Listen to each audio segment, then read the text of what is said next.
go get the cake. Then we'll link up with the gang. Gang. OG, I draw up the play. Niggas don't know what to think. Thought I get money, you change. What you thought we was the same?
Your attention, please.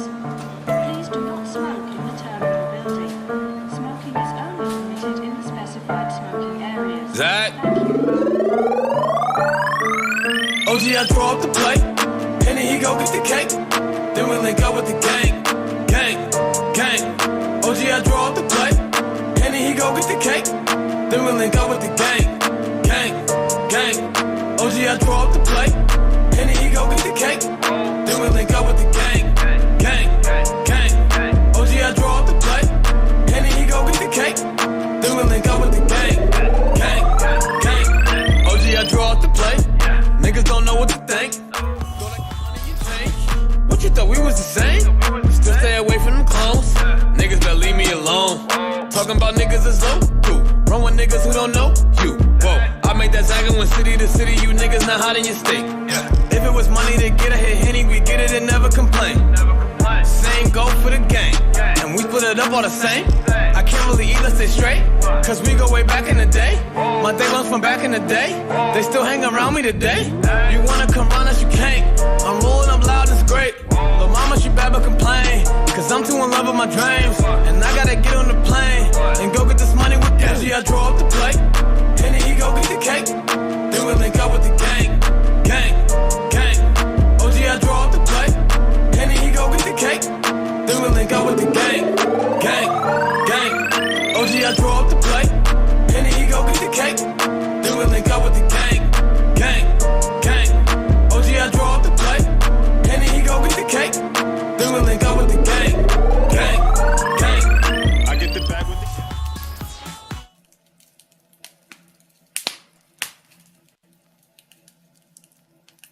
All right, what up, world? Look, it's just been like a crazy fucking night, and I've had too many fucking technical difficulties, and I'm sick of that shit. And yeah, it's just been frustrating. Like I basically deleted 4 shows today, 3, 4. I can't even keep count. And one time it was my fucking Streamlabs crashed on me. The other time it was fucking USB froze on me. Then it was the capture card wouldn't provide the right signal. And then it was my camera was too far out of sync. I've literally ended and deleted 4 streams today. So I should just go to bed, but I'm like too frustrated to sleep. It's just been one of them days. What's up, James? It's so good to see you here, man. I'm in the cafe if you want to call in. Yeah, it's been kind of a shitty day technically, so just kind of want to blow off some steam before I end the day. So, not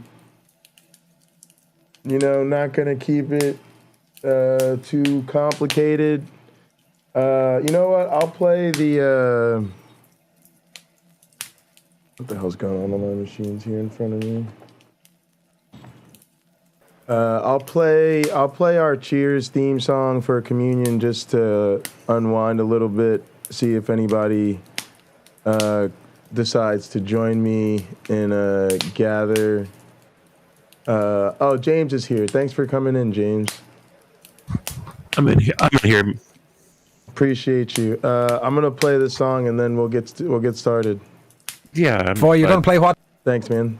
To finish us up? Do you know what? I don't know the name of this song actually, but I know the song, and so will you. Oh, look forward to this. Five bands, take it away.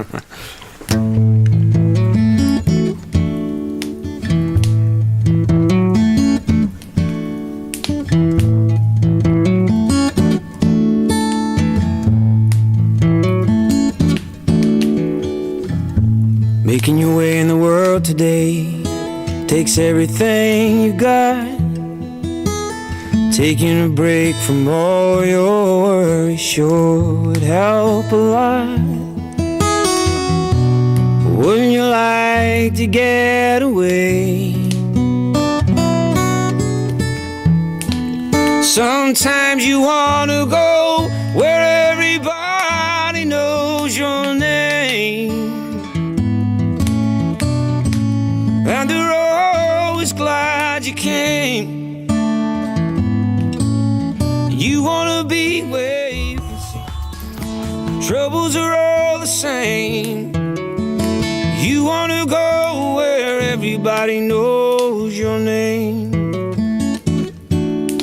Well, all those nights when you got no lights and the check is in the mail, and your little angel on the countered by its tail.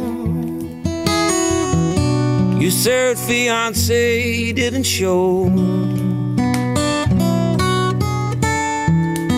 Well, sometimes you wanna go where everybody knows your name, and you're always glad they came. You wanna be where you can see troubles are all the same. You wanna go where everybody knows your name.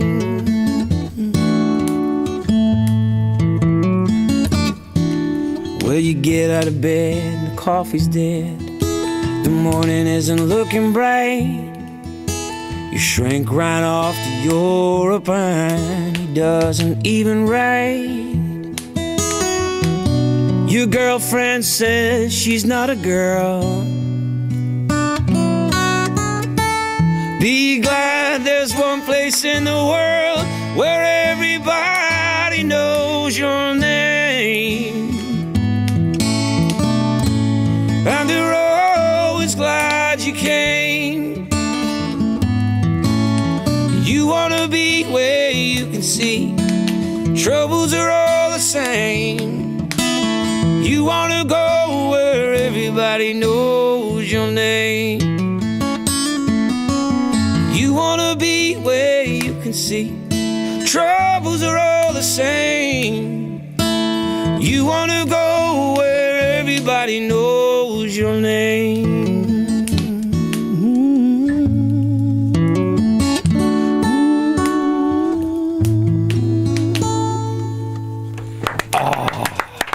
Five bands. Most common word coming in by text, boy, is goosebumps. Believe it or not, we've had that repeatedly across a whole series. If you want to see All right, gang. Appreciate y'all for being here. Cheers, and let's go ahead and get into this.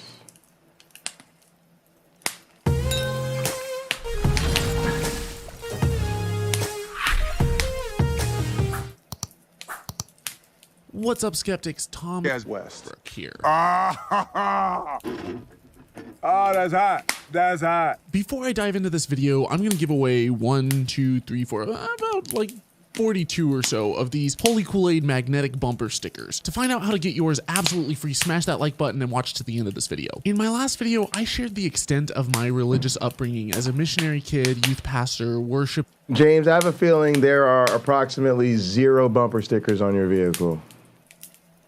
You are correct. And how did you guess that? You just don't strike me as a bumper stickers kind of guy. No, I'm not a bumper sticker guy. There. What does that mean? Like, what does that say about me? I'm not really sure, but yeah. You're right. I don't know. I mean, it's not. It's a compliment. It's not a bad thing, right? It's you have a platform. Let's put it that way. Sure, and I always just assume the guy driving behind me doesn't really care about my religious or political. Yeah, exactly. He just wants me to go faster. No, I have wondered if like a good old Babelfish bumper sticker will, stop me from getting pulled over so much, but I doubt it. So. Even a Blue Lives Matter sticker probably wouldn't help. Asked me about my journey and how anyone who is in it that deep could reject something so heavily ingrained in them. So here's my story of what I guess you could say an atheist version of redemption looks like. Bear in mind that when you're in it as deeply as I was, there usually isn't one aha moment. Reshaping your entire... Yeah, all right, so there's a couple things I want to touch on here right away. Number one is the idea that this is a really long process. Like, when I look back at it, I know when I was definitely a Christian. I know when I definitely wasn't. I can't really tell you when, that transition was made. But the other thing overall is that, like we say, this is a low-yielding strategy. So, this sort of deconversion seems to be really improbable, but, we've all done it, and a lot of people do it. So I kind of have to remember that, it's worth the effort, and it does happen. And maybe there are some clues here as to what makes it repeatable. I know reading the Bible is one, but unfortunately, I don't think you're going to get most Christians to read the Bible. So, so that would be nice. Worldview. Damn strange, too. What'd you say? That's damn strange. If you honestly thought the creator of the universe wrote a book, man, he would just pour over every single word and every single bit of history about it, right? Trying to, unearth the secrets of the universe. And instead, most Christians are like, yeah, I've read a bit of it. I think there's this way in which they've accepted that it's man's interpretation of God's word, and they don't even recognize the cognitive dissonance. And also, do you think it's that they feel they don't need to, or I sometimes wonder if they just know they're avoiding some passages they don't want to read. I think it's all that and more. I do. I think it's complex. I mean, for most people, I think some people are just so busy with life, or they're just so slow-witted, like a dim bulb, as I call it, that it just doesn't matter. It's the general sense of identity they get from a general idea or general involvement in a club that they know almost nothing about. They just don't think any deeper than that, most of them. Yeah, I think so. Time and effort. It's more like a bunch of oh my's. Oh my.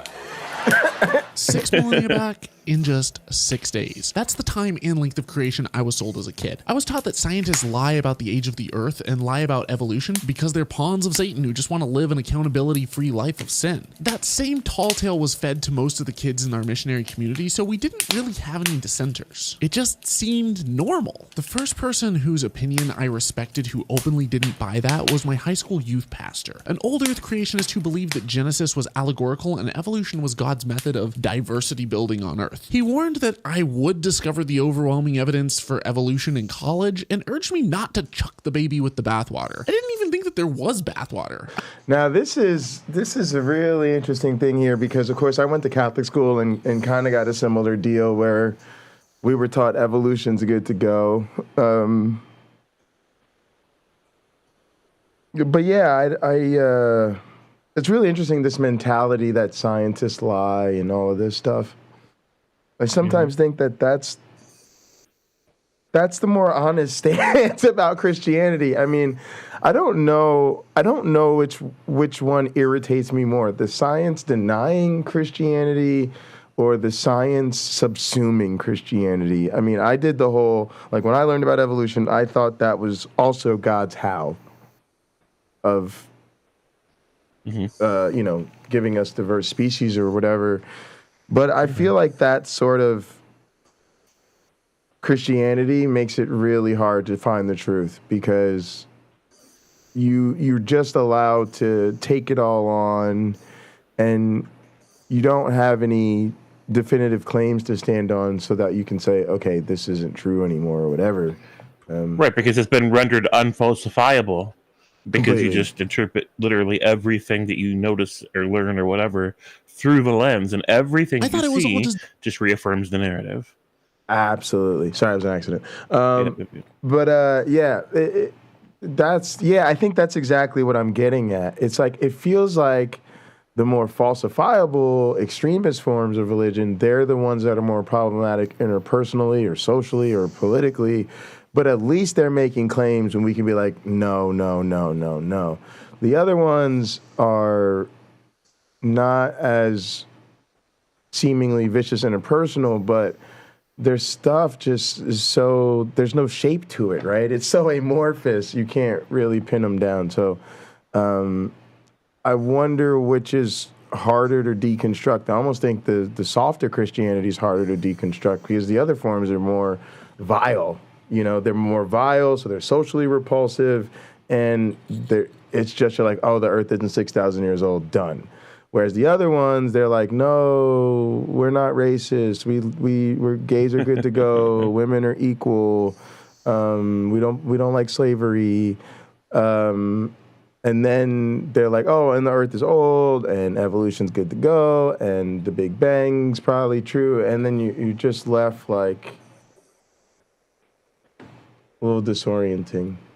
Well, these are the people that are dedicated to a brand label, a club involvement for the sake of identity, a general sense of hope for the future, so they're not so worried about dying someday, right? And they feel like their life needs to be about something, and that's the something that their culture or their family provided to them. It's an easy answer, right? Like a package. Oh, I don't even have to figure this shit out for myself. Somebody did it for me, right? They don't need to think that deeply about it. So and then there's also those kind of people, there's this other phenomenon, and I'm sure you've seen it in debates, where their beliefs will change mid-sentence or mid-conversation depending on what position they need to take in order to avoid a damning point you've just made about their narrative. They will change their narrative on the fly in real time, and now their doctrine's a little bit different than it was a minute ago, right? Their official position's different. Yes, I feel like Rebecca does this all the time. It's really frustrating. She does. Yeah. She does, especially when other Christians walk into the room, because she's trying to appease both sides. Yeah, right. She even did this today, where she was, or last time I saw her, they all run together after a while. But she was basically saying, because she was basically being presented, about the essentialness of belief in Jesus, right? And so she's like, oh, no, well, if you look at the Bible, well, yeah, there are these scriptures that say if you don't believe and you're not one of Jesus' chosen people, you're going to go to hell. But, if you look at the passage where Jesus is separating the sheep and the lamb or whatever she said, and she's like, oh, well, it was all about, who looked out for me, who looked out for the least of these. And then she, of course, realizes as soon as she says that, she's into that works theology. So then she'd be like, but it's not really works. I'm not really saying there isn't the essentialness of Jesus. It's just like, right? She just starts over here, swings over here, swings right back, swings right back. Like in a single paragraph, literally, belief in Jesus isn't essential because of works, but it's not works, and belief in Jesus is still essential. Well, that clears it up. Right? Yeah. So, good. So, but that does match her whole foundational premise that she's spoken to before, where it doesn't matter what your beliefs are, as long as you use the word Jesus, right? You just have to believe in any idea of a Jesus and you're fine. So, and I've made this point before. So if you think Jesus is a burrito, right, who got hot and spicy for your sins, you know, and then it got thrown in the garbage to show how much God values you in some way.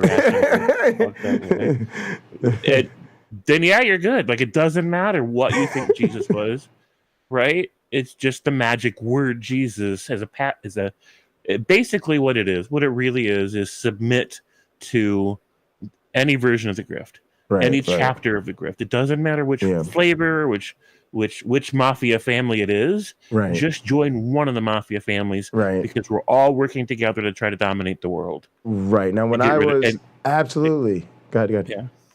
And get rid of atheists and all the other people we don't like. Yeah, absolutely. I was gonna say, when I was a Christian, I was kind of guilty of that too, where I just would be in conversations with other Christians, and when I found out they were Seventh-day Adventist or Mormon or whatever, I just kind of wrote it off as, oh, well, you guys are Christians too, so we're good to go, because I didn't want to have those conversations about where we really differed. And now that I've left, I've really seen this, because they all talk about each other like they're not even Christians. Now, that's the one thing Rebecca doesn't do, right? So that's her shtick, is that she's the nice one because she wants everybody to play together, which isn't really unique. It's really just, it's uniquely anti-evolution. Like, it's uniquely the creationist playbook. Like, Rob writes about this in the Tower of Babel. He's basically saying, like, part of what the quote-unquote new creationists do is they gloss over their doctrinal differences so that they can present a united front against, evolution or atheism or whatever it is. So in that sense, it's not unique. It's just unique in the sense that if you take them away from their anti-science or anti-atheism or whatever, and just put them in a room together on some let's talk about our Jesus belief type of shit, they'll reveal, like, none of them really sees each other to be legit. I mean, even within the minor gradations, right? So it's one thing to say Catholics, evangelicals, Mormons, and Seventh-day Adventists all have a healthy suspicion of each other, right? Mm-hmm. But even if you were to break down, like, let's say majority white evangelical, like, if y'all on that Southern Baptist convention tip versus just regular old, like Reformed Baptist or started our own storefront church Baptist, like, you might be worlds apart from the radical right-wing, you know what I mean, kind of Southern Baptist convention tip. Or, like, my grandparents' Black Pentecostal versus my mom's non-denominational, which was basically Reformed Pentecostal, right? It was like sort of the upwardly mobile, college-educated or whatever version of Pentecostal, where they didn't want to have to be as restricted in their clothing, and they didn't want to have to wash feet and speak in tongues. But other than that, it's soft Pentecostalism. You see what I'm saying? So if you got them together, my grandmother would tell people like my mom, they're showing up to church naked because their shoulders are out or their skirts are above their fucking kneecaps or some shit, right? My mom would tell my grandparents' generation, y'all are crazy because you're washing people's feet and running around babbling in the damn congregation, right? And so it's like, it's obvious to say, okay, there are these big groups that are miles apart doctrinally, but no, even the ones that are supposed to be close or similar or, right across the road from each other, they're miles apart. The only thing they agree on is their hatred of us and anti-science bullshit. They're just hate-bonding religion, a hate-bonding cult, right? Yeah. A rabble of mafia startups across the world who need to encourage an in-group sentimentality in order to stoke loyalty amongst the sheep, and also that at the same time recognize that we are the vanguards of liberty in the world. We are.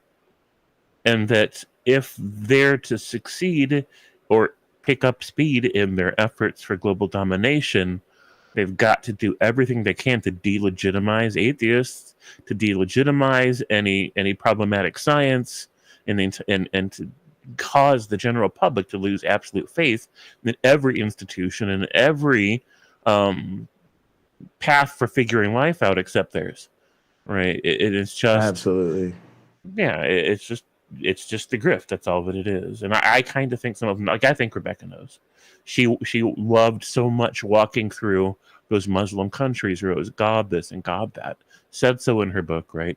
Knows that the cost of that was oppression and violence and death for people that didn't participate, right? For the troublemakers. Yeah. But was still at peace with that because isn't the result still beautiful, right?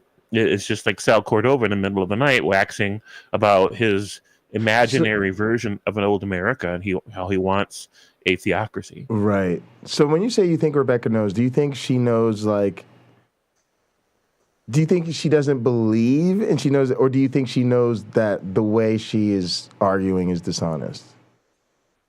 Well, the way she argues is just dishonest either way. Sure. And then as far as whether she believes in this mystical figure, that the daddy that talks to her, right, and that looks out for her and helps her get a good mortgage on her home and things like that. Takes a personal interest in her because she's the center of the universe, right. And she believes in that idea. So she hears voices, she feels impulses, she's sure that that's what that is. So as far as whether or not she believes in anything more concrete or definite or meaningful or deep, nah. She just this is why she's so wishy-washy about what she thinks you need to accept, because she herself doesn't have a well-formed theological framework, and so there's nothing to preach. It's just, I'm special. Quit telling me I'm not special. God damn it! And I'm tired of having to share a world with all you people who won't agree that we're special, right?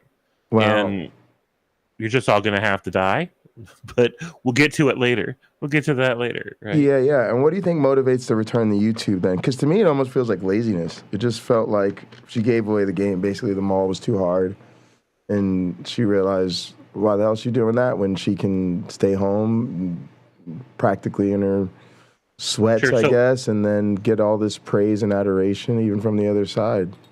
Right. So she's counting the hits and ignoring the misses, so that God leads her here and God leads her there. And when it doesn't work, oh, well, I must be wrong about where God was leading me. And on the rare occasion that it does work, oh, look, see, God led me here. That's proof my religion is true. Yeah. The reason I reacted right away to that, because that's like what I recognize that, right? Where it's like, oh, I was off. This must not have been what God really had for me. But when you hit, then you're like, oh yeah, I'm definitely in line with God's will. Yeah. Yep, that's it. It's just about satisfying the narrative in order to make themselves feel special. She believes in the power structure itself, like the rabble of power structures that represent the label of Christianity, right? It's just a theme. It's just a premise upon which there's these humans trying to leverage for control over the world so they can eventually get rid of all the troubled people that won't participate in their power structure, and towards the end of trying to make a paradise earth in terms of what they think is paradise, right? And it doesn't even occur to them, most of them, that if they were to succeed even in one country, the theocracy that they helped build wouldn't be the theocracy they had in mind. That's not how it would work. Absolute power, especially for an authoritarian power structure, will turn immediately violent. And so give us a couple examples of that. Like the difference between how they think it would work versus how they think it would work is, when you go to some place like a Sharia law country in the Muslim countries or whatever, and you're just walking around with somebody who believes in a God, you just talk about a God this and God that, right? It just feels good because every time somebody talks about God, the reason this feels great to Rebecca is because what they're really talking about through her lens is her. They're affirming that there's this entity that exists who finds her special and who loves her and is looking out for her. And there's always, this is why prayer is an expression of doubt. Prayer is not an expression of faith.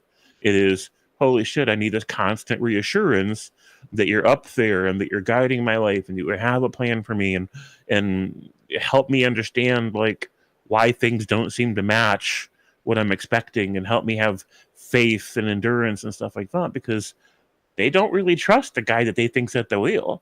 They doubt him. And that's what that is. I'm doubting you. Please reassure me. I'm doubting you. Here's some advice on how to do your job because I don't think you're doing it very well. Right. And so it's the same kind of thing when people reaffirm God for Rebecca, because she doesn't feel reaffirmed enough by this mental construct of a God. She needs other humans to reaffirm that he's real, right? To help maintain the illusion. So when someone says, praise God this and praise God that, they're not just saying he exists. They're reaffirming this idea that she associates with God, that she's extra special and right. Essentially, she's correct, right? And so it makes her feel good about herself, the center of the universe, someone who's loved and watched out for and worthy to even exist, because she would otherwise doubt her worthiness to exist if it wasn't for the validation of a super parent, because she doesn't know how to define her own worth outside the context. And she doesn't know how to define anybody else's worth outside the context of a father's validation either. So she's this extra troubled 8-year-old at oldest, at best, psychologically, that more like a 6-year-old, honestly, or a regressed 8-year-old who just doesn't know, can't make sense of themselves outside the context of being validated by a parent. They just can't make sense of even other children outside that context. And so it isn't just that she doesn't know that she has any worth or think that she could. That automatically means she doesn't think you do either, right? And so in her mind, she's helping you. She's encouraging me, you, and everybody else to become a person who deserves to exist, right? You can start deserving to exist. All you have to do is join this power structure on Earth that represents the guy that helps me find the magic man who helped the daddy who helps me find a good mortgage and gives me life advice that usually doesn't work out. And that's just it. Like, that's the whole thing. And so she looks at science and she thinks, okay, plenty of other Christians are fine with Big Bang, cosmology, and evolution and all this other stuff. It's not leading most of them away from an idea of Jesus. But at the same time, she sees it leads some people away from an idea of Jesus. Right? It does lead some people away. They realize that they've been lied to about the age of the earth, the age of the universe, the way that humans came about. It just doesn't match the biblical narrative. And they're like, they start to deconvert. So she feels like, it's just a numbers game. Let's get as many people involved as possible, because she wants as many people around her at all times validating her narrative, because the narrative validates her sense of worth. Right. And that's what's beautiful to her. That's what's peaceful to her, because she doesn't feel safe. She doesn't feel safe surrounded by people who don't see her worth. And she can't believe you see her worth if you aren't validating the narrative that gives her the worth. Right. If you aren't on that trip, you can't be trusted because you're not loyal to the daddy. What kind of bad, rebellious child are you? And, daddy can't trust you. I can't trust you. If you won't validate the thing that validates me, then that's threatening to me, because that means, you're not validating my worth. Yeah. And so that's it. It's not real complicated with Rebecca. It's basic, poorly developed childhood psychology. It's all it is. So, and it's sad to see in a 50-something-year-old woman, but there it is. And so, yeah, I mean, this is why she's not really loyal to a narrative in terms of details, right? Like, maybe there's a hell, but I think there's probably not, and maybe God hates the gays, but I think he probably doesn't, and Right. but I can see why some of you think he maybe does, and Right. it don't matter. It doesn't matter. But the tragedy there, and appreciate Randy and Caterpillar for being here, is that in the meantime, they forfeit what I would consider the basic sort of tenets of being a decent human being, like just being honest and being humble and, being influenced reasonably by others for, correcting your ways of thinking and learning and stuff like this. And so it's sort of, she literally devalues herself this way, right? And and the rest of us would be happy to actually treat her as though she was someone special and decent and all of this, if only you stop sitting on the bullshit, right? And Sure. and we're all trying to do that for each other. We get that there's this sense of loss when you go from being God's special child worth his sacrifice to just another monkey on a rock hurling around a star. Sure. But we're all there together, and we can start from there. And they always put that in like the worst light.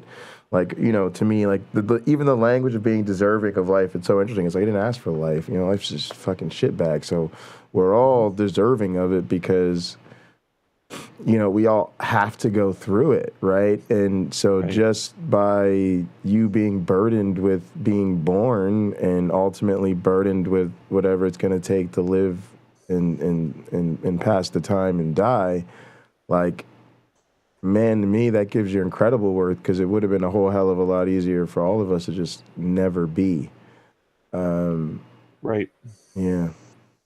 Yeah, absolutely. But none of those are concerns to them. Right. Part of it's an addiction, right? She's addicted to the sense of high that she gets. It releases feel good neurotransmitters, and she considers that to be the spirit of God, which is not a new concept. That's the way people in ancient times reasoned as well a lot of times. So right. There's at least precedent for that. But she's just in a culture of mutual enablers. Right, and not even just people in their own group. There's so many people that aren't Christians, and that are even maybe not even theists, that still enable those religions by holding up taboos against criticizing them or holding them accountable. That feel like it's not okay to ever talk about these issues openly in public. And I've ran into that problem with my friend from Canada recently. She's super critical. I didn't know this, so I've known her for almost 6 years now, I think, and. Basically, to paraphrase, she thinks it's a dog shit thing to do to criticize religions, let alone openly or publicly, even in a constructive way between other people. Yeah, she thinks that it just like a total taboo. Yeah, it's a total taboo. It's an emotion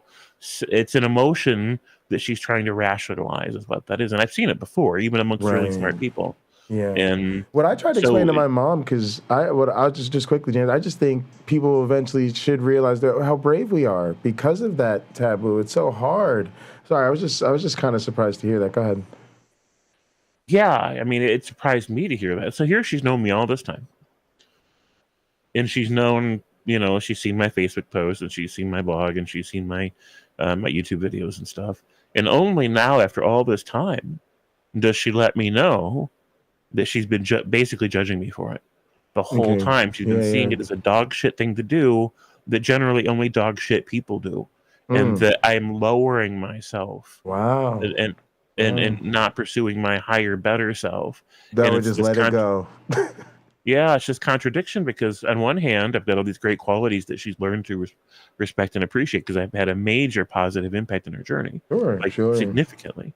But at the same time, because if it wasn't for me, she'd still be with an abusive, low-functioning asshole struggling with all kinds of bullshit. Right. And I helped her through all that. So she didn't even realize she was abused until I helped her understand it. Now she's with a great guy. Right. But it's a contradiction to her that I talk openly about religion in a negative way.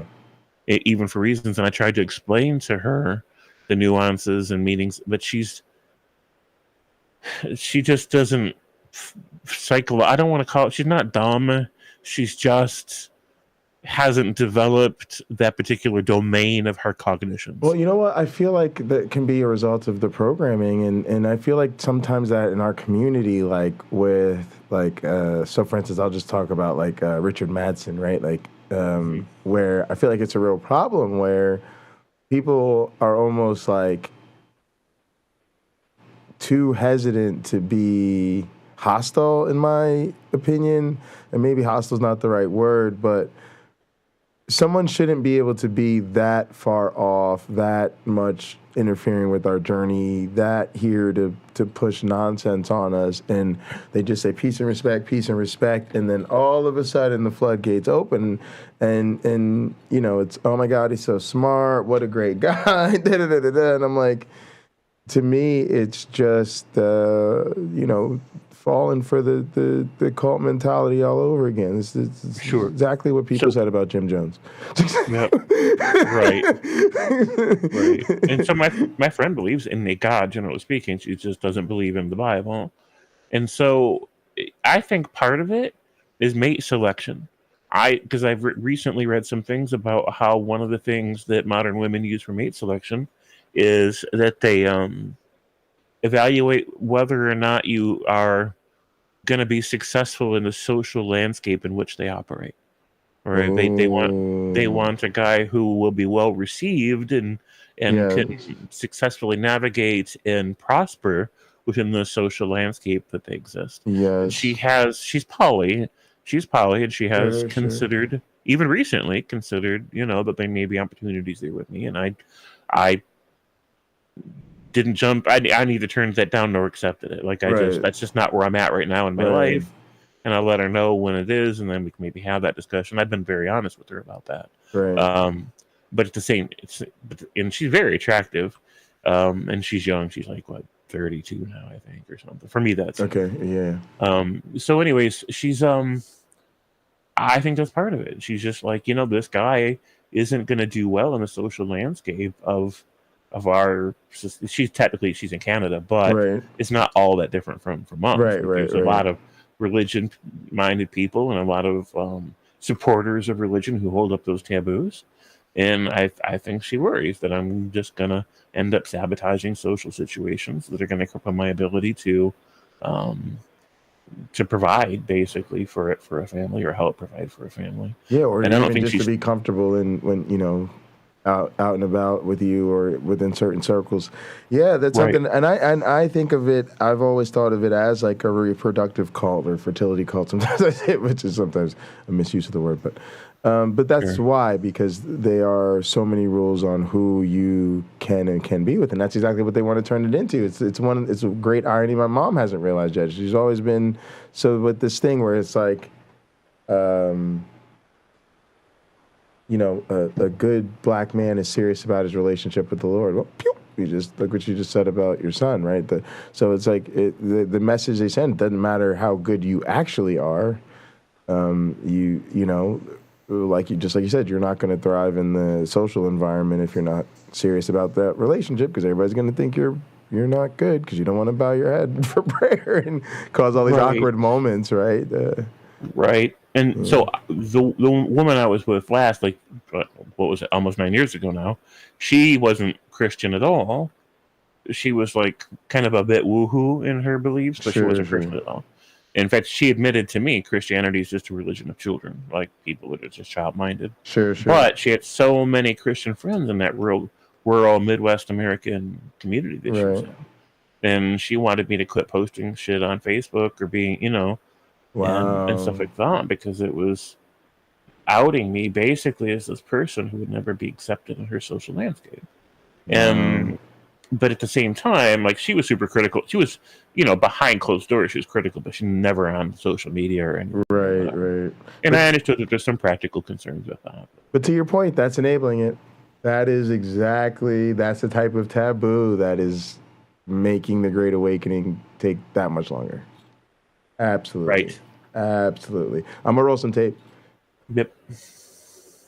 delicious baby. After high school, I visited California. At an emotionally charged revival meeting there, a speaker was giving prophetic messages. Turning my direction, he began prophesying over me, and his words really hit home. How could he know me so well? I'd never talked to him in my life. Was the God of the universe speaking through this dude? I wanted it to be real so badly, buying it hook, line, and sinker, and even snagged a copy of the night's meeting on CD to revisit later. The next summer, I worked for a church camp. When my co-counselor Max shared his testimony with me, he relayed how he'd spent the last year trying to disprove the Bible. That seems super counterintuitive to me, since I'd always been told not to doubt, but he explained that truth withstands scrutiny, so we should be able to scrutinize the Bible, and if it's true, scrutiny wouldn't change that. And if it's not, we shouldn't blindly stumble after a lie. Now, he was convinced that it was true, but for me, hearing a Christian say it was okay to explore our doubts was a big deal, and it made me a little less hesitant to... The church I worked at in New Jersey, the pastor was very much like that, and it did keep me in the faith, I think, a lot longer, because it made it feel like you weren't stupid to be a believer, because you could question, although it's, I'm sure he'll touch on the fact that it isn't truly questioning. It's just the rhetoric of being a critical thinker. Peek behind God's curtain. Heading off to college, I still interpreted the Bible literally, but the more I learned about biology, the harder it was to ignore. I learned that we share genetic code with every animal on Earth and are more similar genetically to apes than to potatoes, unless you're Pastor John Hagee. With an open mind, I explored the claims of young Earth creationists, and one by one found that they didn't withstand scrutiny. For example, I had been told that DNA information can only be lost or modified, and no new genetic information can be acquired by any organism. And then I learned about horizontal gene transfer and gene duplication. Were the creationists lying or ignorant? I was taught that scientists couldn't explain fish fossils on mountaintops, and they must have gotten there from Noah's flood. Then I learned about how tectonic plates submerged beneath the ocean floor can collide, and subduction can push one plate up to form a mountain range. That's how earthquakes happen, and why Mount Everest is still growing. Creationist scientists claim that we can't measure the age of the Earth because carbon-14 dating isn't reliable, but then I learned from a paleontologist that that's why they don't use carbon dating for anything older than about 50,000 years or so, and that they have much more reliable methods for older samples like potassium argon, uranium lead, or many other radiometric dating methods. My high school creation science textbooks taught me that all genetic mutations are harmful. That's another thing that the creationists like to do. They like to pick like a couple lines of evidence and go, oh, if we can get rid of those, then we're fine. And that's what they'll do. They'll misrepresent where they're when and where they're even used, and then ignore all the much more accurate stuff that's actually used. And that's what I mean when I say like the most well-supported theories in the history of science. I mean, when you're countering this stuff, you've got to say all these forms of dating are wrong. Yeah. I doubt it. For older samples. So again, like it seems like. Now, here's another point I make, and I'll do it right now because it's on the screen. So it seems like you would use this type of argument to doubt evolution, right? And if you realize the bigger picture in that, you've got to doubt the anthropology, because you've got to doubt the geology and the fossils, right? But this makes a good point. What I'm trying to make, you've literally got to doubt chemistry. Mm-hmm. You've got to say, because all of this stuff, because for all of that to be wrong, it's just saying everything we know about chemistry is a joke. Like we don't have as good of an understanding of shit like lead, potassium, calcium, carbon, chlorine, like. Oh my God! Like that's what I mean. It's a sick form of gaslighting to say that type of shit.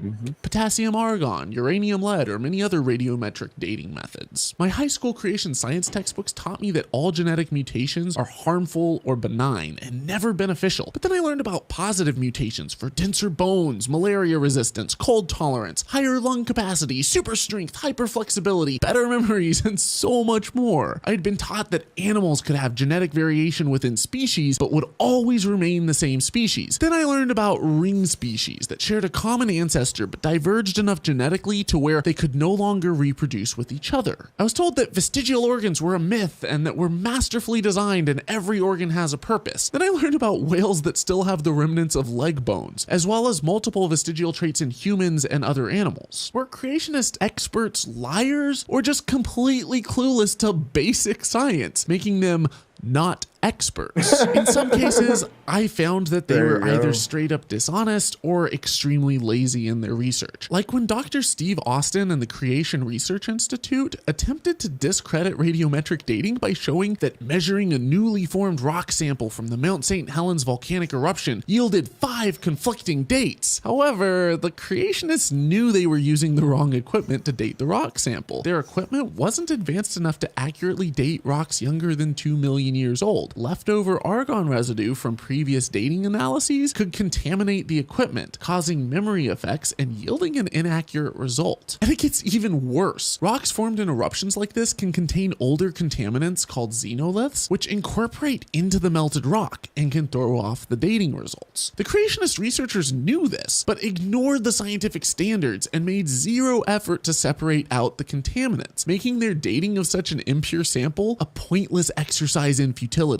But that didn't stop them from triumphantly touting their earth-shattering findings about how science is wrong and untrustworthy, and we must trust the Bible instead, a book whose genealogies don't even match up. In college, my roommate got me hooked on TED Talks, and I started reading science books and watching science documentaries out of sheer curiosity. I stumbled across a few atheist YouTube videos, and at first I was simply intrigued. Wanting to strengthen my position as a Christian, I watched clickbaity videos like the top 10 creationist arguments by The Thinking Atheist, and the series Why Do People Laugh at Creationists by Thunderfoot. I genuinely wanted to know if my armor just had holes or if I was a clothing-free emperor going full commando. And that's when it started getting breezy. I watched many of the arguments I had been bottle-fed dissipate without substance at the slightest critical inquiry. The Bible clearly wasn't a science textbook and got almost everything wrong in that arena, but I still thought it was God's word. God still seemed like the most plausible explanation for the origin of life in the universe to me, and I believe the Bible was an internally consistent grand narrative about our need for salvation and God's deliverance of us. So I threw myself back into my faith, becoming a missionary to Central Asia. On the mission field, in addition to soaking up my Bible, Christian music, online sermons, and devotionals, I was still binging TED Talks and science videos and learned more about abiogenesis and evolution and the formation of stars and galaxies and how we observe all the steps happening naturally on their own. For example, all it takes for stars to form is matter, gravity, and time. Gravity pulls clouds of hydrogen gas together and over time increases the pressure, causing extreme heat. It ignites so hot that the hydrogen atoms fuse together into more complex, heavier elements. And when the star burns out, it collapses and explodes its contents out, which make up asteroid belts, moons, and accrete to make planets and even life. We observe every step of this process and even know exactly what elements gas nebulas, stars, and planets are made of using instruments like spectrographs. I wasn't just spoon-fed hypotheses either. I learned exactly how we know what we know. And my Story of Life series covers exactly that. Gaps in my understanding, previously plugged by God, were filled with sensical, evidence-based alternatives, and I was conflicted. I genuinely didn't. I'm teaching a book this semester called The Story of Life. It's all about the narratives of famous scientists, because I'm teaching like a gen ed class at this community college, so maybe we'll go through some of that. I want to leave my faith.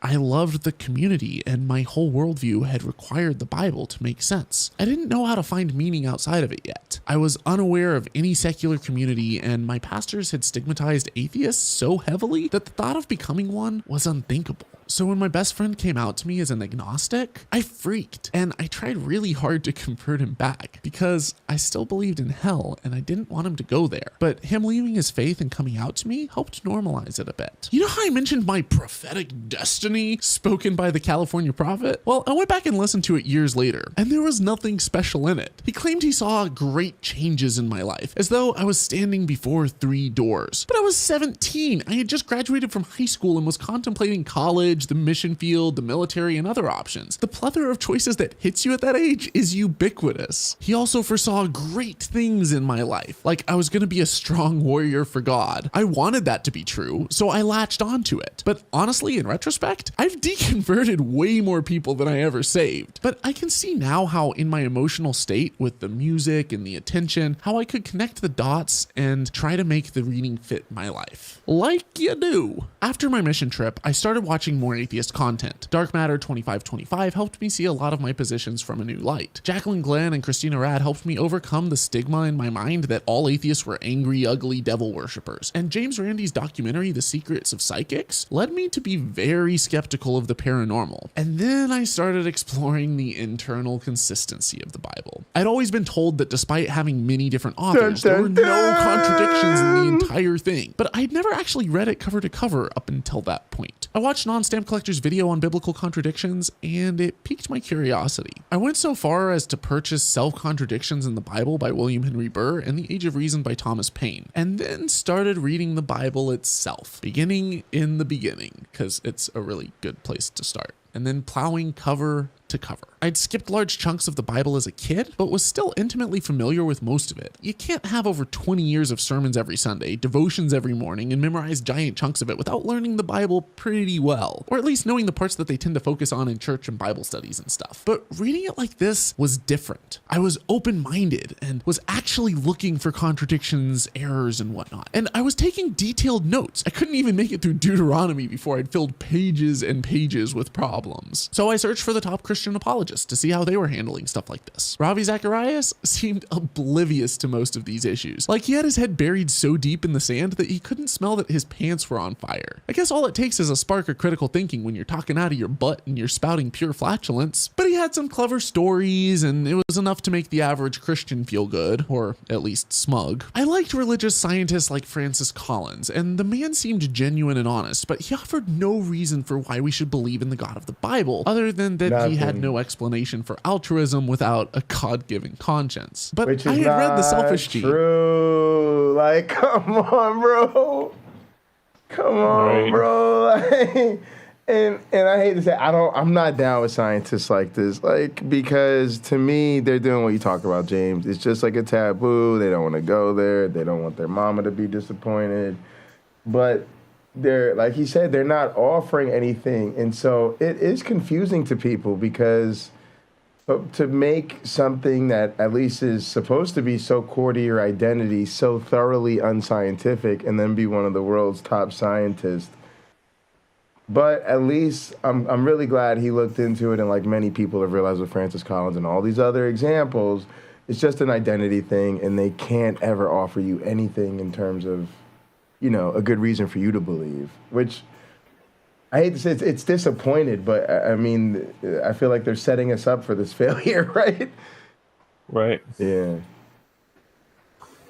And just because Francis Collins didn't know of any reasonable explanation didn't mean that there wasn't one. William Lane Craig was a good debater, and really, he had logic down, but he had no evidence that his premises were correct, and he got creamed in his debate against Hitchens. Now, there are a million other points on this journey, and I've shared in past videos about my experience with sleep paralysis, thinking it was demons before I understood the phenomenon. I've talked vaguely about my experience with faith healing, and if you guys want to see it, I can do a video about a vision that I had and my experience there, so give this video a thumbs up and let me know in the comments if you want to see that. But for now, I want to cover two more highlights in my deconversion process. When Answers in Genesis president Ken Ham debated Bill Nye the Science Guy almost 5 years ago, I still viewed Ken Ham as a legitimate, honest, science-based Christian. But during that debate, an audience member asked what it would take to change Bill and Ken's minds. What, if anything, would ever change your mind? Nye responded that one piece of evidence was all he needed. We would just need one piece of evidence. But Ham showed his true colors. And no one's ever going to convince me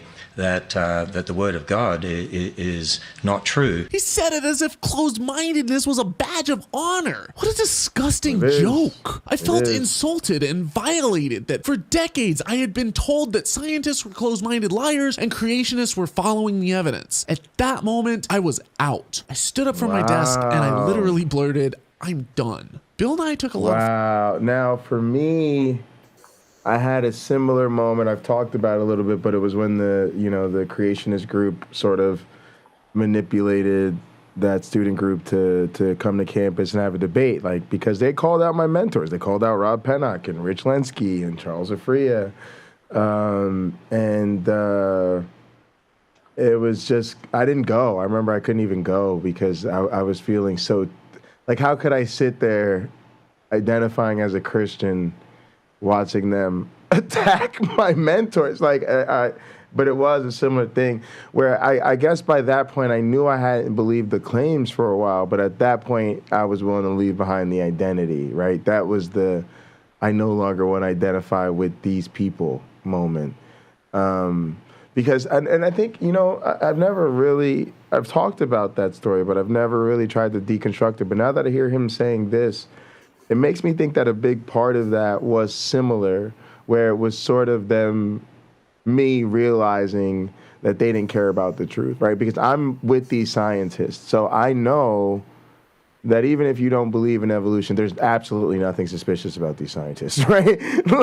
like we work in the lab, but it's like because Rich Lenski, you know, they get all the Darwin awards, and you know, the Lenski long-term line has been called Darwin's missing evidence, right? Because Darwin never had an experiment that showed evolution happening, right, in real time.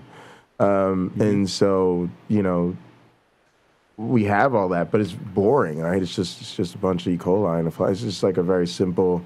So it's sort of like him when he says, "Oh, there's nothing that would make me not trust God's word." I think for me, it was sort of like, well, you can't really care about the truth if you're just going to straight up attack the researchers. Right. For no reason. Like, they didn't, what? Like, what do you mean? Like, right. So, like, I've said this before. You cannot be both loyal to truth and a narrative. You have to choose.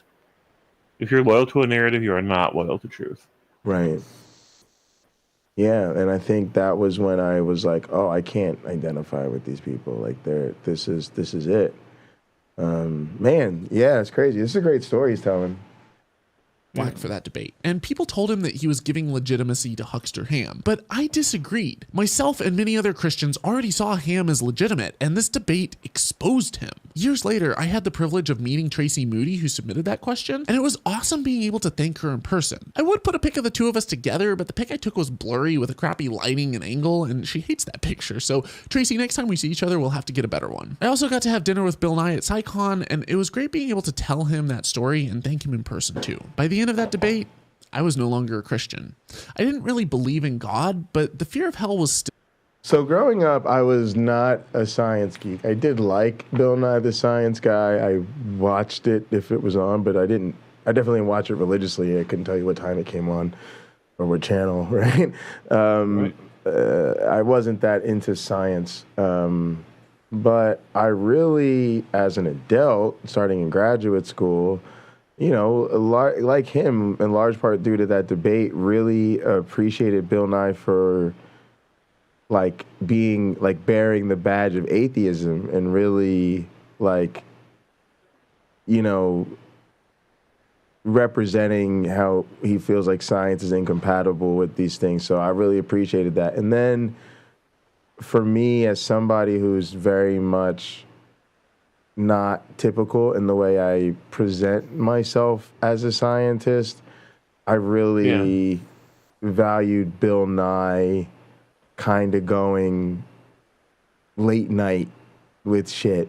Like, he kind of matured and grew up, right? And he had his HBO show where he was not being crazy, but like, it was definitely for adults. It was fun. He had some celebrities. It was grown up, right? It was like, yo, adults could do this, right? And you know, I'm sure Bill Nye won't be, you know, kicking back whiskey and smoking joints to me anytime soon. But he did, in his own way, like, grow up with it, so that now people like me who, like, I don't like that about scientists. I'm very much that way with my colleagues. I'm like, that's part of the problem. Is like, we have this image of scientists, and it's everything we do has to be rated G. You know, everything. Like, why is everything we have to do have to be for the palate of sixth graders?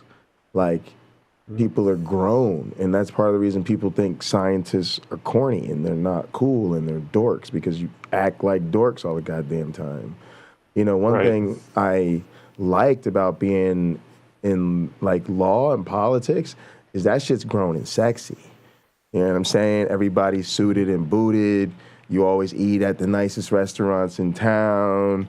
You know, it's a lot of fine-ass professional women around all the goddamn time. Oh, yeah. You know what I'm saying? And nobody's acting like children all the time. Yeah, you could do cut ribbons and shit like that, and, you know, you do public events. Obviously, people are, you know, on that family tone or whatever. But you really did get the sort of feeling like, oh, yeah, this is grown folk business right here. Like, you know, and then I came in and doing research, and I was like, yo, man, I ain't with all this rated PG vibe. Like, that's not me no more. Like, yeah. Still super heavily ingrained in me. So I started wrestling with Pascal's wager. What if I'm wrong? And I've done a whole video on that as well as how to overcome the fear of hell. But a key part of it was a video by 43 Ali about how hell is obviously man-made, how the Jewish people don't even believe in an eternal hell. And that's where Christianity evolved from. By the end of his video, I was comfortable being an atheist. The fear was gone. Since then, I began seeing how much harm religion can do. And I faced a lot of... That video from 43 Alley is not available on 43 Alley's channel anymore, but I can get you a copy of it if you want to see it sometime. 100%. 100%. All right. Yeah, and also we gotta hold me down because we gotta link up about that PineCreek reading, because I want to get I want to get that done while people are still thinking about it. Yeah, I do too. Now, which book does he want read? Tower of Babel. Okay, and I mean, should I just record a chapter and then forward it to him? Nah, I think he's down. I think we should just sit down and figure out what works for us, what's a good workflow, you know. Okay. No, I think we just do it on our own. I think we're good. All right. For sure. But have you gotten it yet? Tower of Babel? Yeah, do you have it? I wanted to make sure that was the book that I was supposed to be let me...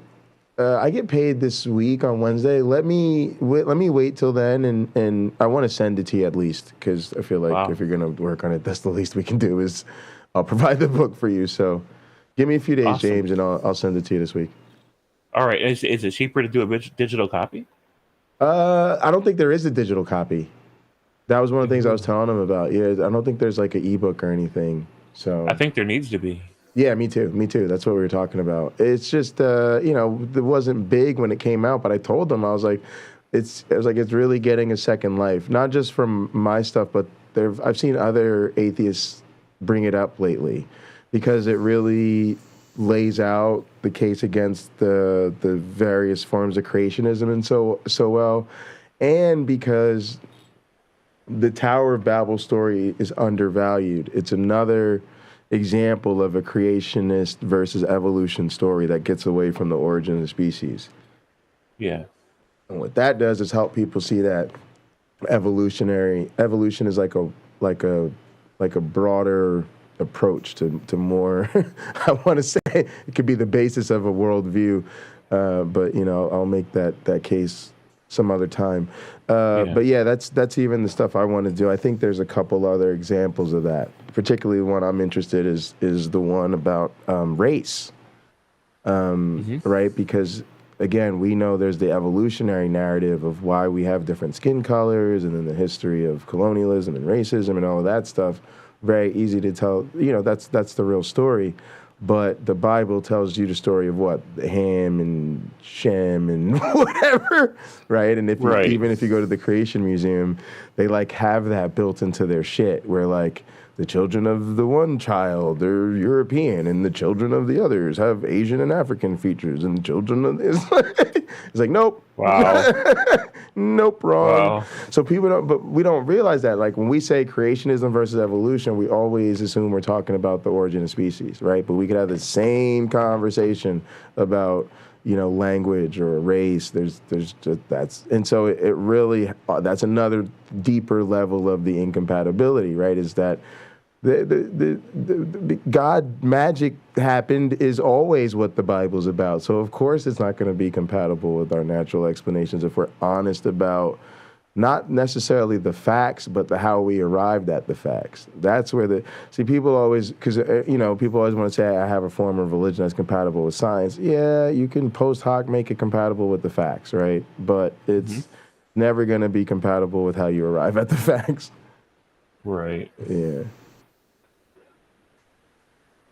Blowback from my family. I also started exploring the neuroscience of belief, cognitive biases, and self-delusion. I highly recommend the You Are Not So Smart podcast by David McCraney exploring these topics. Understanding things like cognitive dissonance, confabulation, false memories, the backfire effect, and just basic psychology made religion's sticking power far more sensical. Understanding how I'd been duped and how we all can be fooled, and talking with magicians like Randy, Banachek, Paul Zenon, Matt Dillahunty, and others made me far more careful of how I explore the world, and I began rebuilding my worldview from the ground up through a lens of scientific skepticism. I started rebuilding my community as well, reshaping my worldview and finding purpose in life, but I did it using reason, logic, and evidence. Early on in this process was a really difficult point in my journey, and I stayed in the atheist closet for a while, but started making videos about the things that I was learning. I felt so far behind in my science education, an autodidact playing a lifelong game of catch-up. I soaked up everything I could find. I wasn't just frustrated over being intentionally lied to, I was in love with science, and I wanted to see how far humanity could go. How far out could we reach into the cosmos? How effectively could we battle our own extinction? Could we eliminate drought, hunger, and poverty, and slow down or even end aging? These were the questions I wanted to explore, but kept seeing religion, pseudoscience, and superstition stagnating the rocket ship of progress. Boom. I didn't want to be an angry atheist. I didn't want to live under a cloud of hate, but I gave a damn.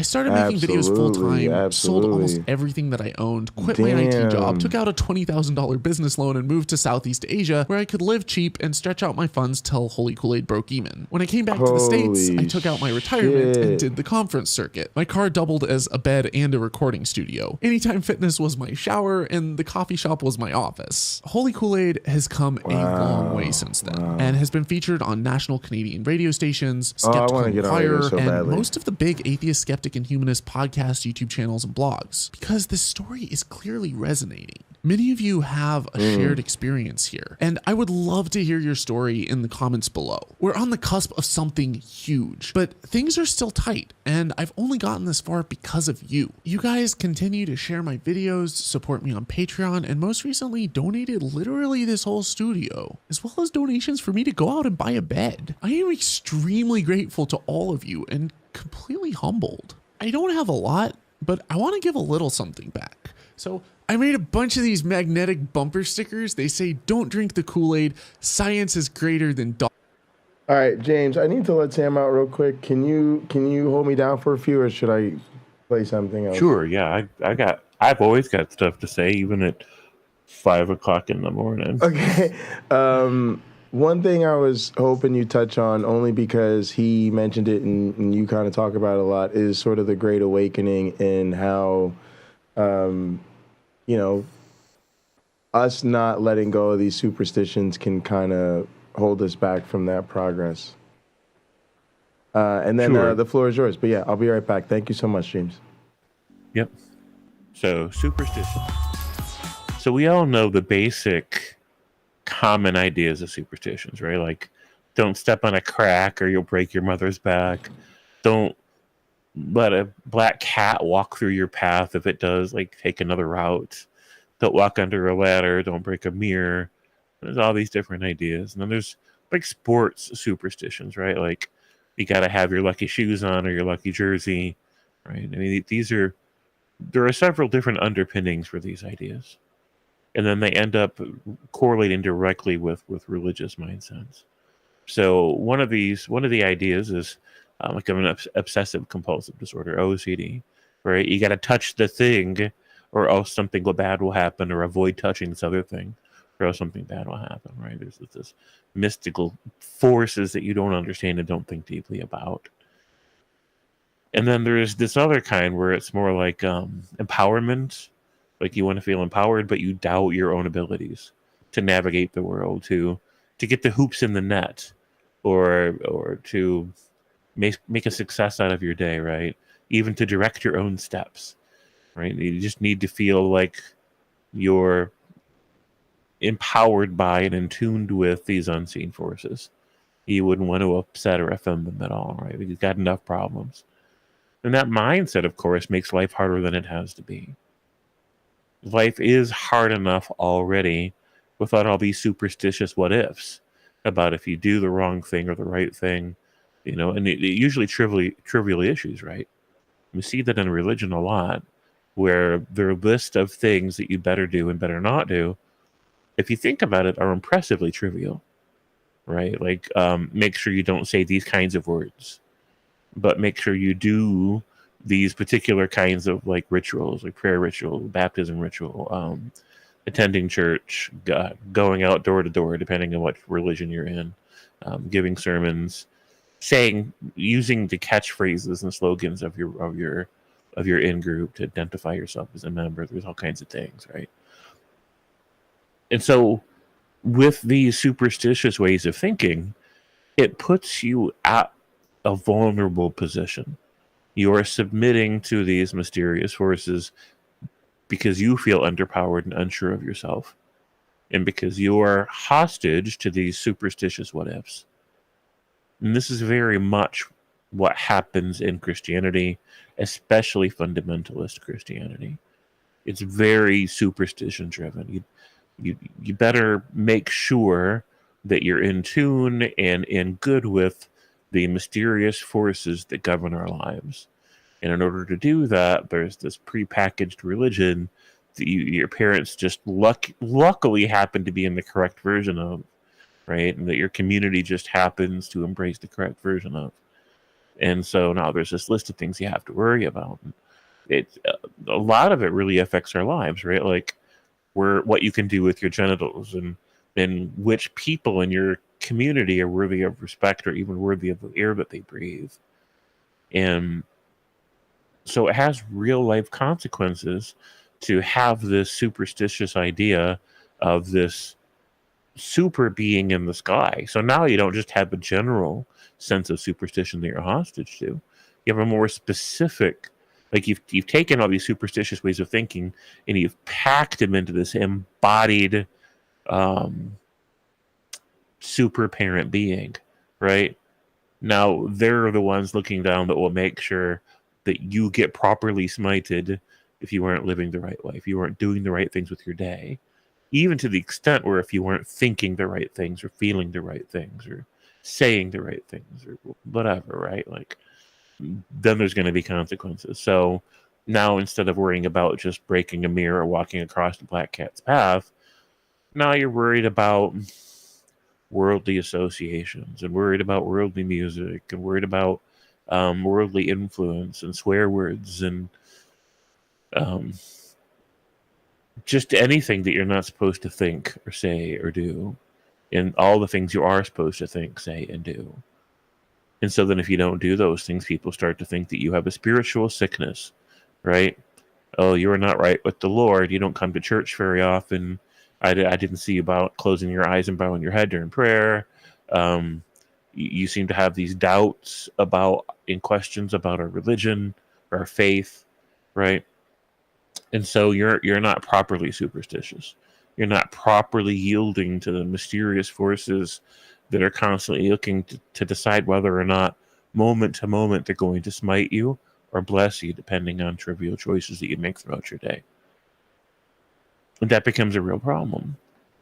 And it's very much like the idea of the first grader that comes home in tears and cries to the parent because there's these kids at school and they have a special club and there is this shadow being, and this shadow being is all-knowing and all-watchful and all-powerful, and it needs money, right? So they don't necessarily need all your lunch money, but they need a good portion of your lunch money, right? And they need your devotion and your loyalty, and they need you to adopt their way of thinking, right? Like there's this list of rules that the club has. And all of this is under the guidance of the shadow being, this mysterious shadow being. first grader coming home, kids running a gimmick at school, right?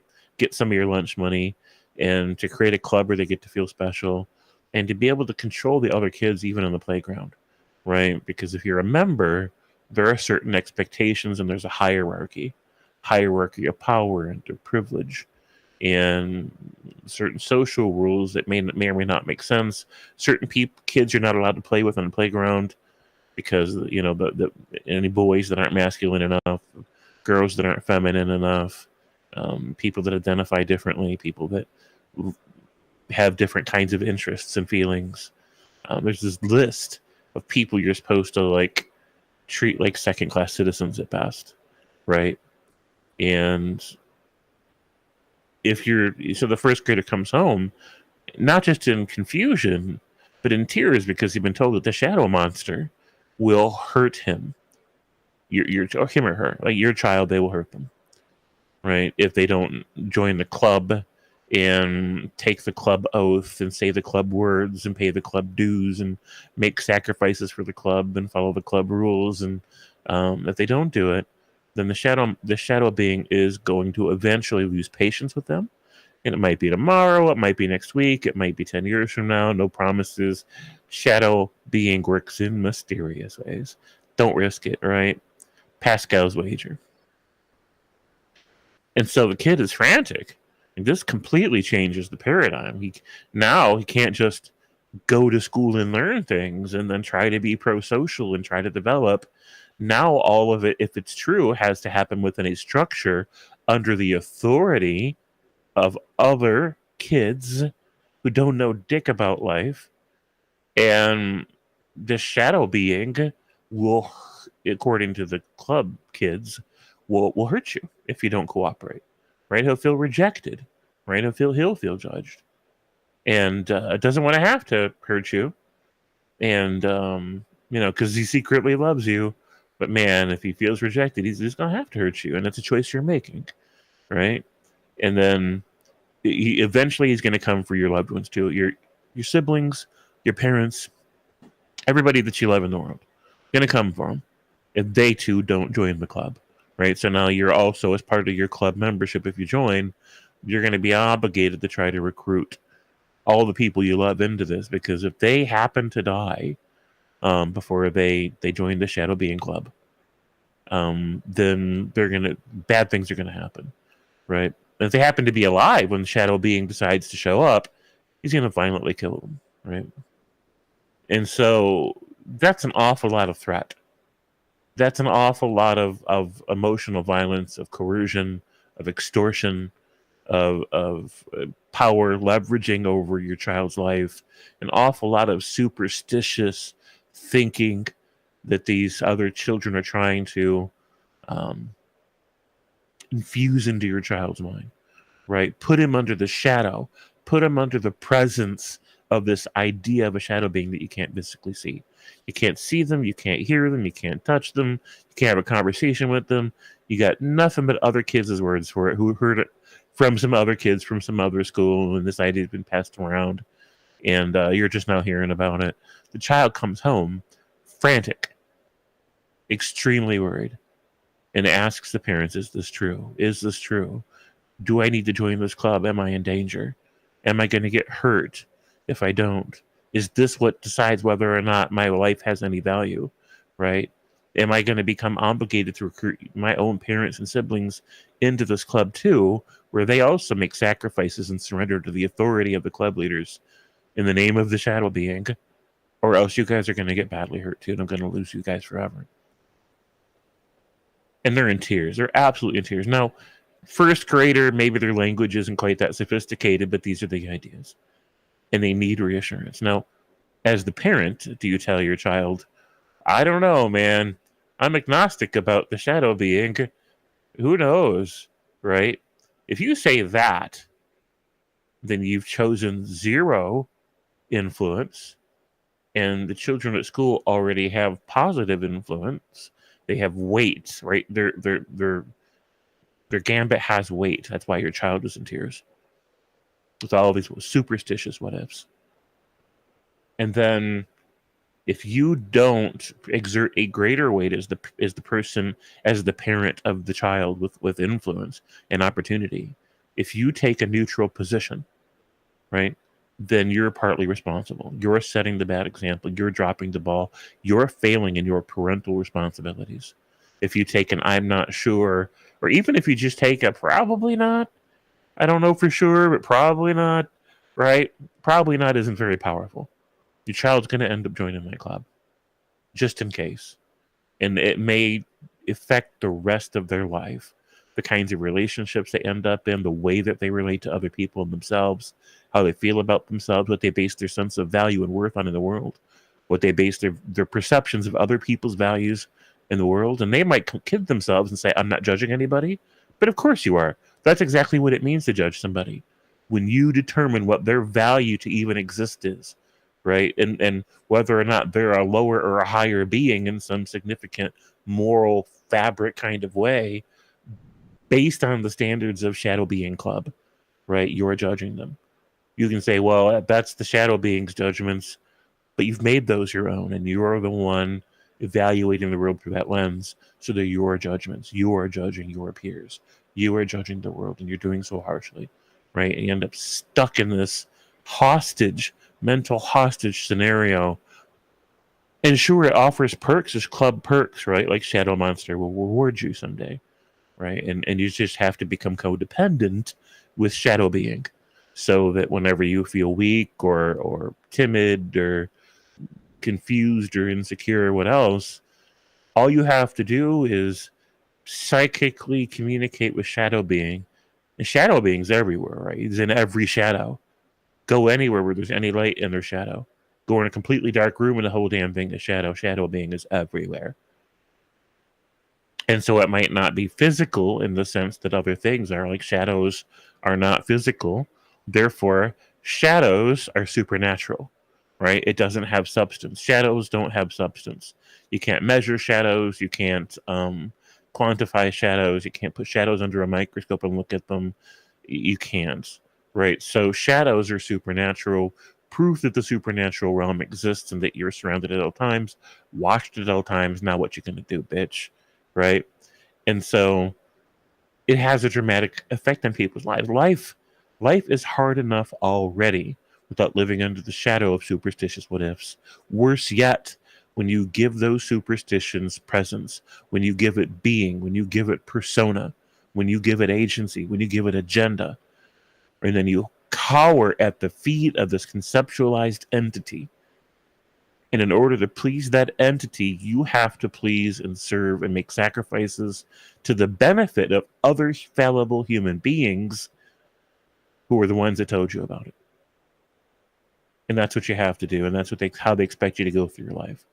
So in order to set the proper example and be the good parent, it's an obvious answer. Even a Christian would recognize this. Shadow Being isn't real. You don't take a no, you don't take a maybe, you don't take a probably or not, you don't take a yes, right? You take a hard no.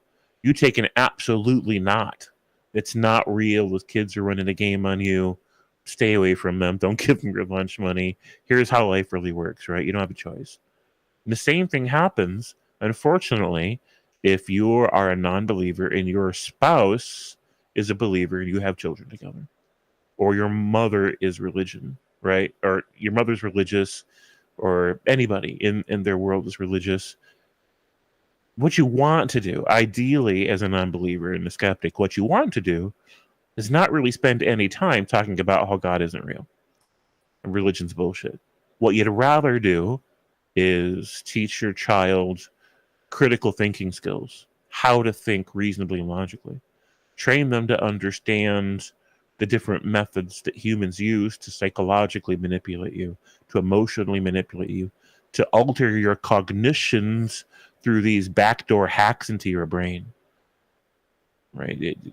You want to train your child in such a way where they understand propaganda and manipulation and social sciences and neurosciences. You want them to at least give a base understanding, a functional understanding of the way their mind works, the way their body works, the way human social systems work, so that when a con artist comes up and tries to sell them some snake oil or tries to put them under the shadow of superstitious authority, they'll recognize immediately that the tools being used, the psychological tools that are being used, are in a category of psychological manipulations and propaganda and backdoor hacks into your brain if it succeeds, and just all these manipulations and logical fallacies. And you'll also know how to do fact checking, right?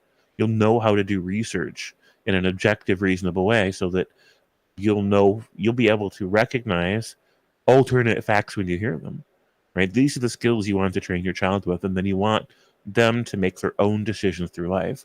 Because if they make a decision that there's no God and religion is bullshit based on your parental authority, that's still a passive form of authoritarian values, and that is not what we want to convey to our children.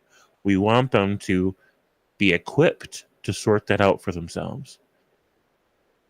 And also in the process, we need to make sure that their emotional needs are met, that their emotional health is significantly sustainable, right? That they lead a life in such a way and that their needs are met during formative years so that they're not emotionally vulnerable. Because they can end up being a scientist and be world renowned, right? And still worry about the shadow monster. And it's partly because they don't want to disappoint their parents, and partly because they still feel like they need to be parented. Imagine somebody feeling they still need to be parented at 50, 60, or 70 years old. They still need a super parent looking out after them and reassuring them, right? Like they're just stuck in that child state. And part of culture, part of religion that says, you're supposed to be stuck in this child state forever. You're supposed to want to be, right? You don't want that for your child. You don't want them being that vulnerable to being exploited by groups of other adults and having their sense of worth and value and ownership of their own journey subverted by religious bullshit backed by superstitious nonsense. You don't want your child to have to wrestle with that. Problem is, you end up with a spouse or a parent or somebody else, who ends up being the grandparent, right? Who's very religious and tries to teach your child about the shadow monster, but don't call it a monster because that's offensive to shadow monster. Call it shadow awesome. Call it shadow wonderful. Call it shadow loving. Shadow love, yeah. Or else it will hurt you. Yeah, right? Absolutely. So the thing I was thinking about is the tough thing I think that a lot of us are dealing with now is at this stage of our lives, it's almost like the role has become reversed. And if there's really any hope for our family, it's almost like the senior members of our family are the children who are being picked on at school, right? Mm-hmm. For 60 years, right? And now we have to be sort of parenting our own, parents or grands or whatever, and now say, hey, look, those kids were just being mean to you. Right. There's no shadow monster at school. Right. There's no shadow monster. We have to take a hard no on this, not a maybe. Right? We have to take a hard no. Yes. That was the other thing that stuck with me is that the they're pushing, and so if you do nothing, they're going to push. It was sort of like I was talking about with gerrymandering in the Republicans. So the Republicans gerrymander every time they get control of the damn game. Now, if you don't redistrict or do something because you put yourself as morally above it, then next time they get control, they just gerrymander a little bit more. And so eventually shit ends up super gerrymandered in their favor because you won't push back, right? Yeah. Absolutely. So we got a question in chat here. Doorknob Head says, explain the difference between hate the sin, love the sinner versus hate the ideas, but love the people, right? And my thoughts on that are, if I hate an idea that somebody has, they're like, you know what? I mean, I would probably need a more specific example if you really want an answer that you're looking for, but like an idea that somebody might hold might be an idea about economics, an economic theory. Maybe they think we need more socialism or less socialism with socialist programs, or maybe we think we need more taxes or less taxes, or maybe they think and whatever it is that they think. Like, if you want to give me some more examples, I'll give you a better answer. But, that's just a matter of they've heard some data that is maybe correct and maybe not, maybe adequately complete or maybe not. And they've formed an opinion about strategies about how to navigate that system, economics, for example. And so that doesn't tell me anything about the kind of person that they are, right? Just because they have a different economic theory. Right. Yeah, trickle-down economics, exactly. Yeah, we need to have a deeper discussion about why they think that and what it's worth to them, and do they understand the consequences of this path versus that path, and how do they feel about the people who will be affected by the consequences versus the benefits. Like, we have a deeper discussion that starts to matter, right? Now, if in the end what they reveal is that their economic theories are underpinned by an idea that they don't really care about victims, they don't really care about death tolls. They just want a society that is winning the economic war against another society. They want the society tribe to win. And if the weak links of people that are disabled or impoverished have to suffer and die along the way, then so be it. If that's underpinning their economic theories, then they're a piece of shit. But if they do have proper compassion for their fellow beings, for their humans, and they literally think that a particular economic theory will encourage the best possible flourishing for humanity, even if I disagree, even if they're wrong, right? Yeah. I'm going to say, okay, this isn't the character flaw, right? This is a cognitive flaw. Yeah. They need more information or better logical skills or something, but I don't make a moral judgment on that. Whereas if you hate the sin but love the sinner, you are making moral judgments automatically. And so when you hate the sin, you are basically hating the spiritual leprosy, right? You love the person, but you hate that they have spiritual leprosy. Right. And the moment you feel that way about them, that means that they're not safe to be around, right? They've got the spiritual disease, right, where sin is running rampant through them. Right. And if you don't help them cure it quickly with religion, then they're going to become a danger to your children, a danger to you, a danger to your society, and basically a lesser person. Yeah. Right? Cure it quick, or else they're a lesser being who should be avoided, because at some level, if you're stuck in that religious mindset, people that are ravaged by the sin of the leprosy of sin, right? They're choosing it. And Rebecca has admitted this before. If you live a certain way, that's unapproved by her God, then you're choosing to indulge in things that reveal bad character, right? Bad character. You're a bad person if you don't want to be a Christian. You're a bad person if you do things that are on the unapproved list of Christianity. These are spiritual symptoms of a spiritual sickness. And so they are judging you. They say they're not judging you, that they hate the sin but love the sinner. But no, they don't. They hate the sinner. They're just not being honest with themselves. Yeah, and I was gonna say, like, for me, it's like, number one, I'm not letting them set the table anymore. So to me, to spin it back to us, like, what's the difference? It's like you're putting it on their grounds first. So love the sin, hate the sin. That's their bullshit. I don't buy that, right? So if they were to say that I'm guilty of this, I would be like, well, I don't buy that. You shouldn't do that. Like, you know what I mean? Like, it's their framework anyway. And to me, there's a difference between, like you said, an idea, but then also your identity. If you identify with bad ideas, then I'm not gonna like you. One of the things I'm realizing about even our community is that, like, this is what I mean about us having too much of that churchy programming, where you're trying to kill everybody with kindness. I'm not. There's just some people I'm just like, I don't like them. What do you mean? Like, I'm not trying to love them. I hate their ideas, and maybe I like them independently of their idea that I can't stand, and maybe I don't like them, and maybe I hate their idea and I hate them too. You know what I mean? Like, and I'm just fine with that. To me, that's just part of having your big boy pants. You know, there's certain people in our community that I don't like, that, like, I can't hang out with and gather because I don't like them. Like, our personalities just clash. And yeah, I'm thinking of some names, right? I guess I don't need to say any, but I'm thinking of some names. But it's, I agree with them like up and down the board. I can't think of an issue where I don't agree with what they'd have to say about it, right? I don't dislike them personally. We have a lot of mutual friends. Our personalities just don't get along. So it's not even, so you know what I mean? It's not that, in that case, I can't even think of an idea these people have that I don't like. Some people probably just trigger me just like I trigger other people. So yeah, I don't know. I just have a much more nuanced thing of it. And also, like we talked about before, I'm kind of over the hypocrisy thing. Like, people are just going to think I'm a hypocrite. I don't really care. Let me do what I got to do anyway. Right.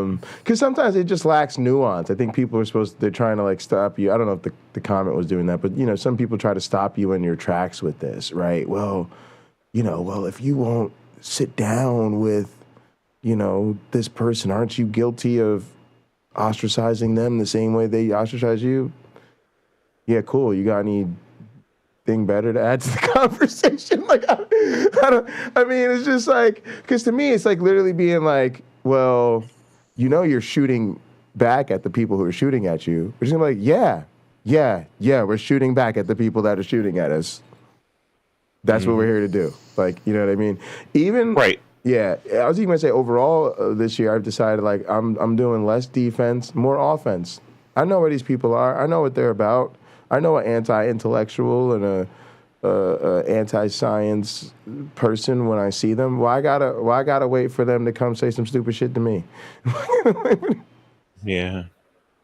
Because I mean, I feel like they're out here to tear down our thing. Like we could be the same thing. Like, I don't need to be so defensive and wait for somebody to come at me. Like, look, if you're out here, like a Rebecca. Like, I'm not a big bang person, but I'm just trying to shut that shit down. I'm tired of these people being out here like that.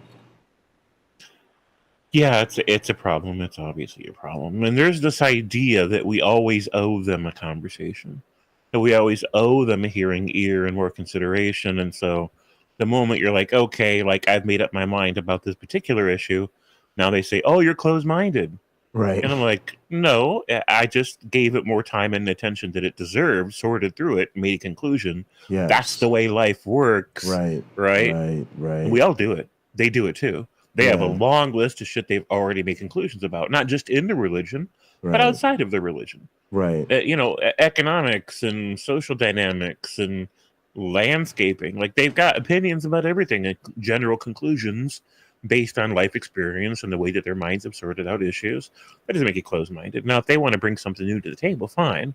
But we can only spend so much time having somebody try to recruit us into the shadow monster cult and gaslight us and insult us and tell us that we're worthless pieces of shit, but that we can find value by being the dung clay vessels that hold the golden radiance of Skydad, right?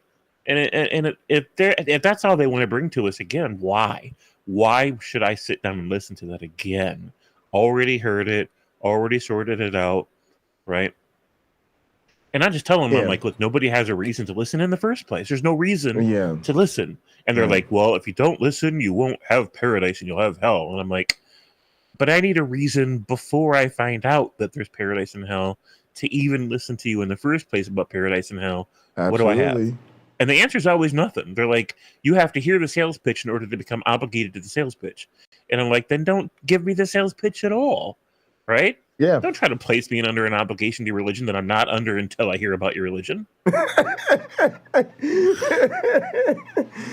Absolutely, man. Let me roll some tape, gang, because I put 2 pieces on the docket for today. We did one. There's this whole thing about Theodicies. I don't really get into them too much, but, we're supposed to do some late night counter apologetics. So I was like, man, let's get into this because this shit's like proper counter apologetics, Yeah. Hello, and thanks for joining me. Remember the atheist professors... But yeah, let me just say quickly, I was going to say it at the end, but I'll say it now, man. I really appreciate everybody. Man, I really did cancel like 4 shows today. I try to always power through tech issues, but 3 or 4 in a day is a lot, even for me. And, I have this commitment to, it's like I have an issue, I end the show, I just delete it, and then, I just start the show all over again. And I try to, bring a certain energy, because especially if I got rid of the earlier show, I don't, I want the show that stays to be, that day's show and representative. So you really have to get up for it again. You know what I mean? You it's do, like, absolutely. Yeah, it's like you do a live show, and then but it's televised, right? And you come out, you do your entrance, and you power through, and like, nope, something went wrong. Sorry, got to do it again. And then you do it again, and you're like, oh, sorry. It happens. It does. Like, I felt bad for Vosh when he finally was on the Young Turks, and his video was messing up so bad that it was almost like Max Headroom. Like, it was weird. Right. And he apologized that the video was so screwed up, but I really was surprised. And here, his one opportunity to be live on the Young Turks, and then that happens, right? Yeah. Poor guy. Yeah. So when I saw that shit happen to you today, I'm like, you know what? I'm between sleep shifts. I'm awake. I'm gonna jump over there and see if I can back Jay up and help him. I really appreciate it, and it's when it happens 3 or 4 times, and every time it was something different. The other frustration, and I talk about this sometimes, but not enough, is I test more than any other content creator, right? Like, I have a whole separate channel where I test, and even today, between all of those issues and shows, I wasn't sitting around not live. I was on the test channel, making sure everything works and tweaking settings and stuff. And so, it's like you test everything, and then you go live, and then something different goes wrong, and it's really frustrating. And when like Neil was in chat and Derek was in chat, when I finally just exhausted, I was like, I'm not gonna do this anymore. So I feel bad about that. And that's part of. Wow. To be honest with you, I'm in a situation where my mentors and my advisors are supportive of me, getting my machines. One, they have, it just has to go through some security protocol, and the other one, we're just getting the approval for the purchase. And it's really difficult because I can't. They're kind of supportive. It's like I can't quite ever get them to understand, the urgency of it. And so, it's just kind of a matter of time. But in the meantime, just like that Volshik thing, just because I wanted to speak to that, that's a perfect example. Believe it or not, I've slow walked a lot of things in this community. Right, like Derek wanted to do the class, and he was like, "Oh, we could do it, January. Let's do it soon." I was like, "Yeah, let's do it later in the spring." I was like, right. And I don't. It's part of the reason I don't go crazy jumping on some of the bigger content creators, because I really do believe they'd be excited about us and they want to work with us. But I don't want the community to grow too far, too fast, and then I'm having tech issues. So a lot of that is just it's my lack of, as you guys can tell, most streams, most days. Mostly things work, right? But it's that margin that I'm worried about, because what I expect and what I've had in the past when everything's going right is you just don't worry about it. I mean, I've had a stream in the past where we've left the stream up for like a week on Twitch, and it just didn't matter, right? It was fun. You just do some random shit overnight, you come back, I just woke up, let's just keep going. I don't know. But I used to do shit like that on my test channel just to test it, just to make sure it could do that, right? And so, that was really why I started doing the overnight streams, right? Like the casino thing where we do the overnights on the casino channel. That was my test channel. So it would be like I would be live with you guys, 8 or out, whatever it was. We did the crazy long streams. And I would end those streams, and I would literally start up on the casino, and I'd play playlists and scenes, and while I'm hanging out in the studio, and I would run that shit overnight just to test it. And then eventually I started putting stuff on it that I actually wanted to watch as kind of like a challenge to myself. So then I'd watch it in bed, and that's when I got the idea of, actually sharing it and whatever. And again, that was because the testing became redundant. I was testing it every night, and it was like, it works, just like it did last night, just like it did the night before, just like it did for last month. You might as well, it's good to go, you're done. So yeah, that adds to the frustration, right? It's not just the frustration of the tech issues. If I just fire it up on my own every day, you'd expect to have tech issues once in a while. But when you test shit as much as I do, it's extra frustrating. I'll say that. And yeah, it does cause you to slow walk stuff so that you don't end up with a position like Vosh did, and it happens. Yeah. Right. Yeah, that's like making sure to rub one out every day so you know it still works, but then you finally have that date, and for whatever reason you can't quite keep it up. Yeah, you're like, I test this thing every day. Why should it not work today? This never happens to me, I swear. yeah. But thanks. I did manage to power through. Again, I just did it, and I was like, well, I've tested it, and it looks like it's okay. I'm still up. I can't sleep. Let's go live. At least I'll knock some clips out before I go to bed and make me feel better. But yeah, thank you for jumping in, James, and thank everybody so much for watching. I do really appreciate it, and let's get in this clip. We're having fun, man. Appreciate everybody. This is fun.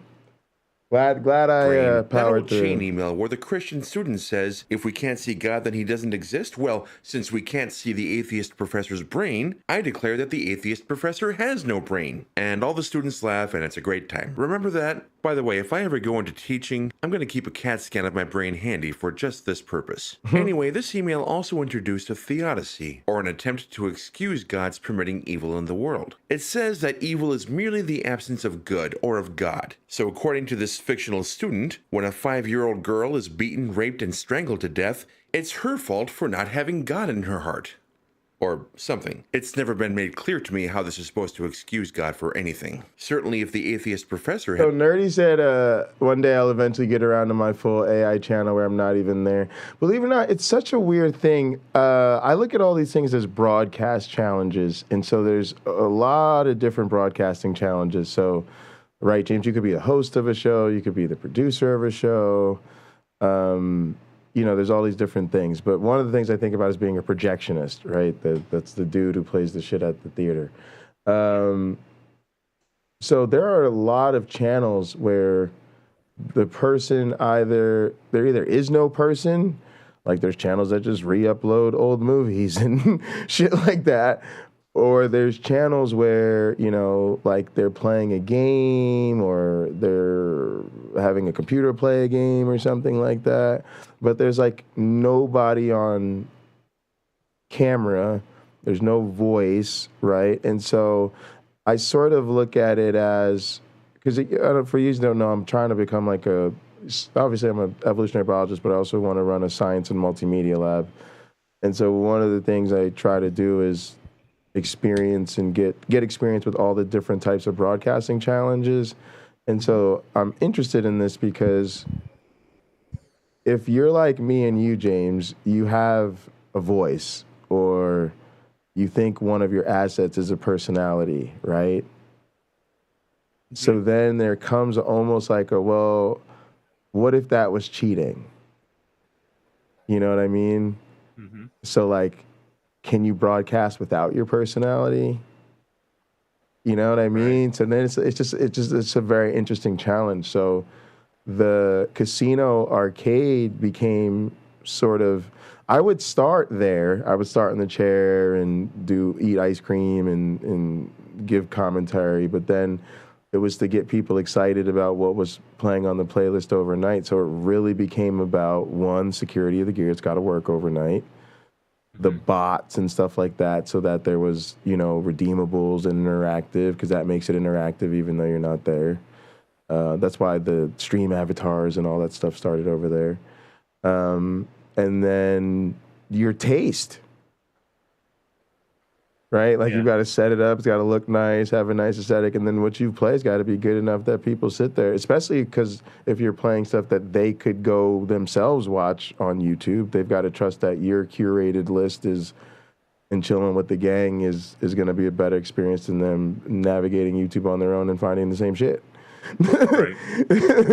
But when you realize that, channels do this and they're good at it and it works and they build an audience and they're out here doing things, you're like, let me see if I could do that. And the fact that like it then worked and some people got into it. But yeah, I just wanted to rap about that a little bit. But yeah, I think it's fun, and that's kind of the challenge for me, is like, my stream's all about personality, fun, and entertainment. And so one of the challenges for me is like, let's take all that out and see if you can still do it. Right. Yeah. So nerdy, I'm with it. Especially because Nerdy's got a lot of programming. His stuff's super nerdy too, right? So Nerdy does super nerdy stuff, and Nerdy's personality definitely sells that content.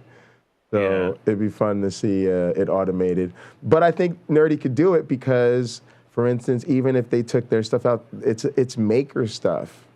So the one thing that's interesting is like if you write decent code, your code is human readable, even to non-programmers.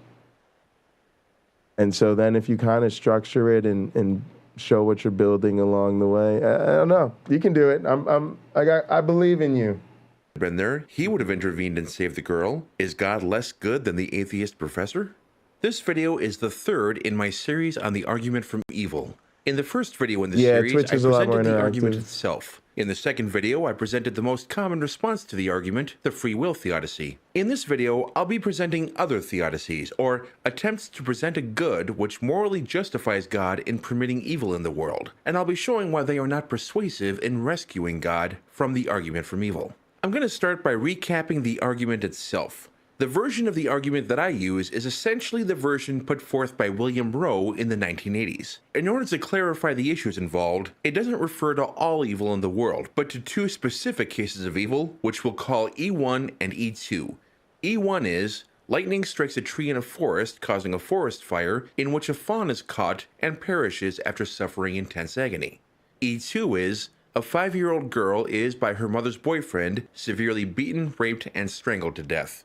The argument is, premise P, no good state of affairs that we know of is such that God, by bringing it about, is justified in permitting E1 and E2. Therefore, premise Q, it is likely that no good state of affairs, period, is such that God, by bringing it about, is justified in permitting E1 and E2. Therefore, conclusion, it is likely that God does not exist.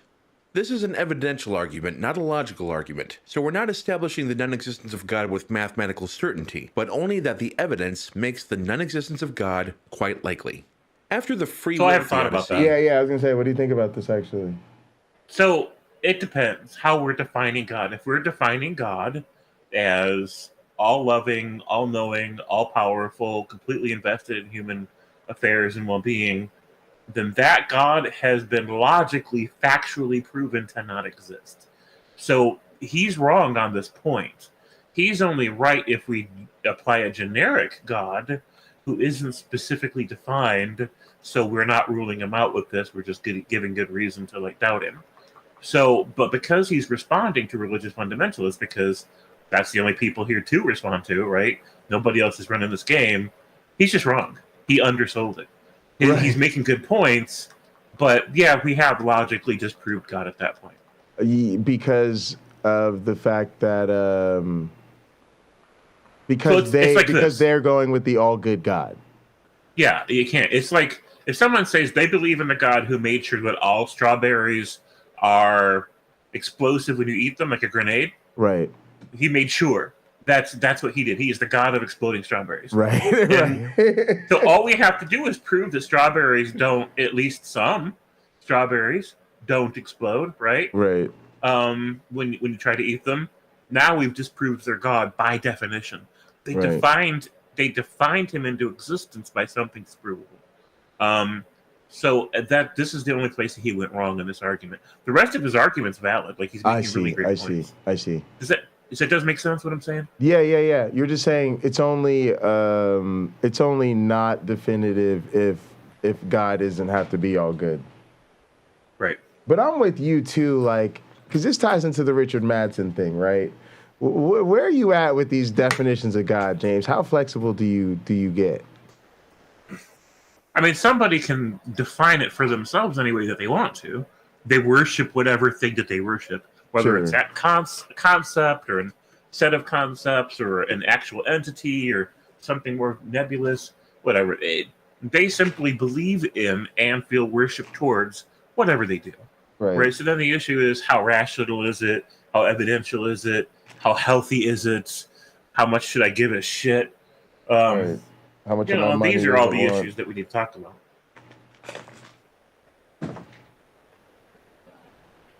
But I think that Richard Madsen is just I hate to even say that, like, I don't have the same problem with the guy that you have, but I do think that there's some kind of mental illness in play. I can't see a way around that. Yeah, me either. Me either. But, you know, we all have different forms. I think mental illness is just a norm for humanity. We all have some form of mental illness, whether we recognize it or not. And so, you know, like destructive personality traits and quirks and irrationalities about something. We all have these struggles with regulating our emotions and finding our place in the world, right? And if it's dysfunctional, if it works against our own mental health and function in the world, social health, etc., then I think we can call it an illness. But at the same time, that's what makes it normal. Everybody has some version of that. So, you know, he wants to talk about super ancient space Jesus and Bibles and stuff like that. Like, you know, it's just another religious guy with a vision. That's all it is. What I don't like is, I feel like, and I don't like a lot of these personalities. Like, I feel like they're not here for, I'm very, like, aware of this, right? We have these sort of, all right, so I used to talk about this with women, right? They have orbiters, right? These guys, they're not ever going to get laid. They're not ever going to be, but, you know, they always need somebody that they could take them out or talk to or whatever. And so these guys, they're just always going to be in the picture hanging around, right? Unless she's got a serious guy who's like, I'm just not dealing with it. But we have the same thing in our community where we have these people, you know, I feel the same way about Otangelo and Lupin and Peter W. And they're not here to support us. I think maybe they find us entertaining or friendly or whatever, or they like what we have going on in our community. I think there's a lot of that. But at the end of the day, they're not here to uplift us and walk hand in hand with us. They're here to undermine what we're about with their bullshit, right? Right. So to me, they're all on the Griff team now. A lot of them don't seem to really have much to push. Like Peter W., I don't, you know, agree with him. I think same thing. There's got to be mental health stuff in there. I just took 7 pills, so I'm not going to talk shit about people with mental health issues. But but at the same time, it's like the main issue is that he's not here to really be part of our community as much as he is to antagonize us, but be like a friendly antagonist. Now, in his case, I don't think he's pushing or slinging much. But Peter W., but like James, sorry, I'm getting my names all fucked up. Richard Madsen is really like slinging space Jesus. So it's like if I have an open call in and somebody calls in, it's disproportionately likely to be Richard Madsen. Whereas like I wish Peter would call in and talk to us, you know. But Richard Madsen, it feels like almost like takes over my channel thing a lot, but he knows I don't buy Space Jesus, but he's constantly trying to push it anyway.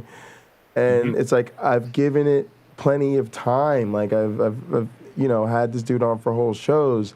And then when I'm trying to give my genuine thing, which is like, I'll give somebody $100 if they can provide me, you know, evidence of God or whatever, for him to just come on and try this like shakedown of, this is going to be easy money for me. Do you believe in love, justice, mercy? You believe in my God? Gotcha. I'm just like, get the fuck out of here. Like, and so I was just done. You know, it's just kind of a long time coming. And some people I got to show them my teeth because they're just, because otherwise they're just, and then the other thing is I think he's trying to like build community off of me while still undermining me. So yeah, I have a lot of strong suspicions about people like that. So yeah, that's all part of it. Yeah. I mean, yeah, I get it. I don't think they're here to support us. I really can't figure out why Peter W. comes through. And other than the judges and antagonize, it's like, why is he here? Yeah, I know. Yeah. It's. I don't know, but I have shared a screen with him before on a different channel, on an obscure channel that he hangs out at. And So finally, I get a chance to listen to him and hear how he like thinks and speaks and stuff. And he's basically, when I was growing up in school, like elementary, middle school, high school, I was always one of the mentors, like the student tutors, right? That I would help the special ed kids. That's just a thing that I did. And he's one of those kids. Like, I did not specifically, right? But he's in that category of, these are the people that barely got through school. They had to take special classes, and they needed someone like me because the teachers were too busy to help them figure stuff out, right? So now these people, as adults, want to tell us about all life's answers, right? They could barely pass any of their classes, but they can't wait to tell us about who we're supposed to be and how we're supposed to think and what life is all about. And I'm like, come on. Like, these are just the short busters, right? Right. Now, the problem is most of the people in that situation over time developed enough self-awareness that they were aware of their limitations, and where they needed help, they were appreciative of it. And they certainly didn't try to buck up on you, right? Mm-hmm.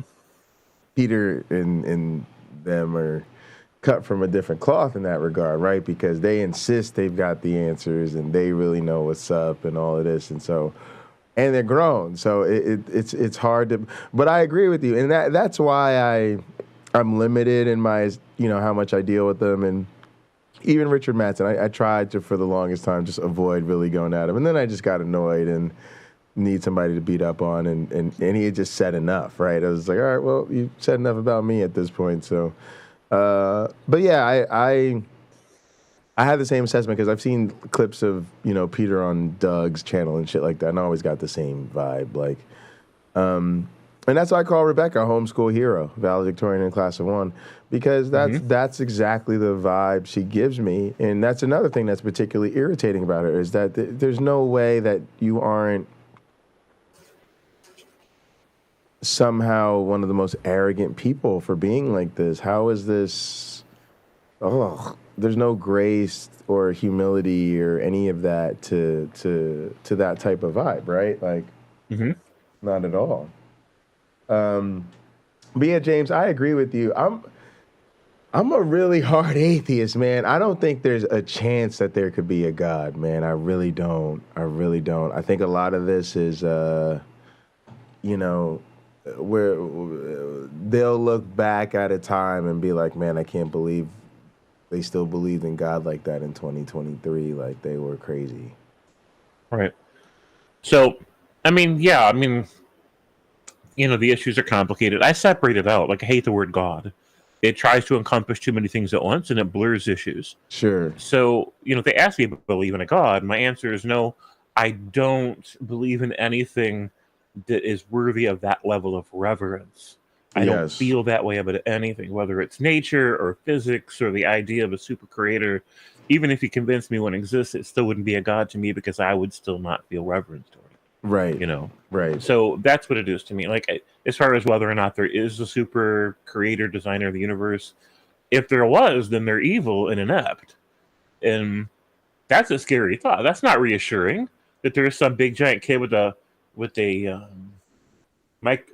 you call those, magnifying glass under this big giant cosmic sun, right? And we're ants, and he's just torturing us, but he loves us, right? Just get away from me for that bullshit. Because even if that were true, like, I don't want to spend my life thinking about that and live under that shadow. Because if there is some superpowered psychopath out there, I'd rather stay off their radar. And if they notice me, they're going to do whatever they're going to do anyways, right? Like, why do I want to lose any sleep over it? I got no life to live. Yeah, absolutely, James. And yeah, the only thing I'm really not knowing is which followers of this super being I should be kicking in the teeth versus which I should be rescuing from the people I should kick in the teeth. Right. I feel you. All right, let's. But go ahead. I completely relate to that. But at the same time, where I've been finding peace lately is, leave them to it. Like, if they bring it to me or if they bring it to the community, yeah, right, yes, Yeah. Also I gotta too, because I get bored, man. Like the other thing is they move and they shake, right? They figure things out, and one thing they've always figured out is communication and the newest form of communications, right? Christians were on top of radio, TV, cable, internet, all of it. So right now, like, they're busting out they've figured out lives. They've figured out long format lives, right? Mm-hmm. So, now every day you wake up, it's like 1,800 hours of new 4-hour apologetic streams, and it's just like, I can't anymore. I'm tapping out. It's too much. Right. Too much. Right. Yeah, so we're just trying to do our own thing.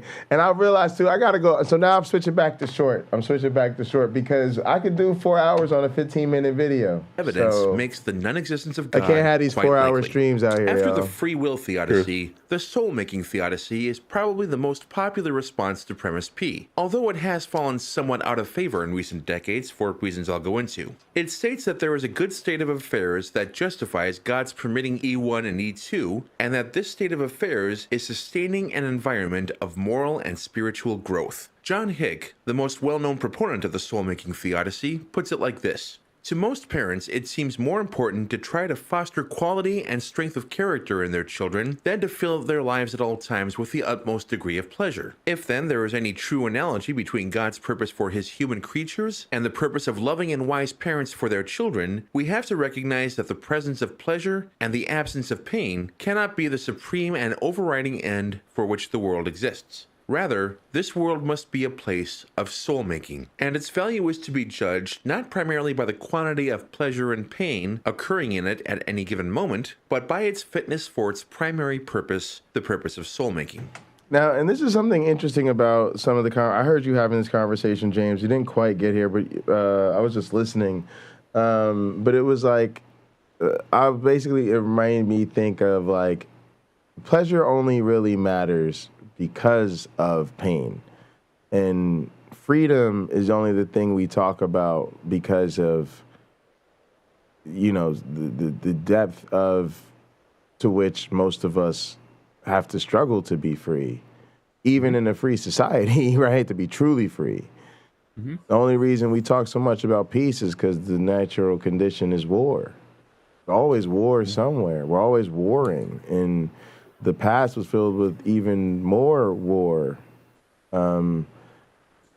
So,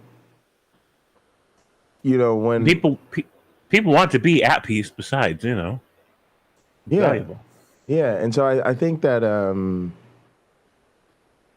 sometimes when people talk about like creating some sort of utopia, one, I don't think it's ever going to happen, but I don't think people realize that it just wouldn't be that way. Like you know what I mean? Like you wouldn't feel your vacation wouldn't feel like vacation if you never worked. Right. You would just be bored as shit and not have anything to do. Just like you ain't had shit to do yesterday. It's the fact that you only have so much vacation time that makes you like, we should travel, we should do this, we should do that. I can't wait to the next vacation. You know what I mean? Like it's that limited thing. PhD wouldn't matter if you didn't have to work for it. You know what I mean? Like it just, right. That's the things that I don't know. I just feel like sometimes we overlook that. Yeah.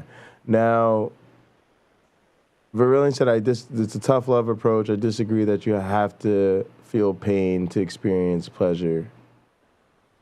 I just think, isn't it almost defined as the absence of pain, maybe? I don't know. James, what do you think? Oh, pleasure is just anything that, triggers the feel-good neurotransmitters in your brain. So that's it. I mean, Sure. Where are you at on tough love? I'm not a parent.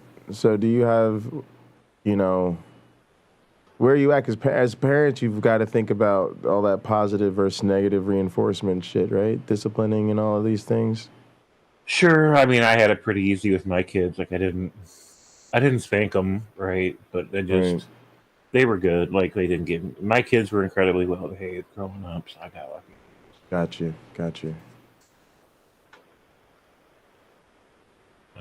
Working can be enjoyable, but it doesn't have to be difficult. Yeah, I don't think it has to be difficult, but I also think my point is more something like a vacation wouldn't have that same,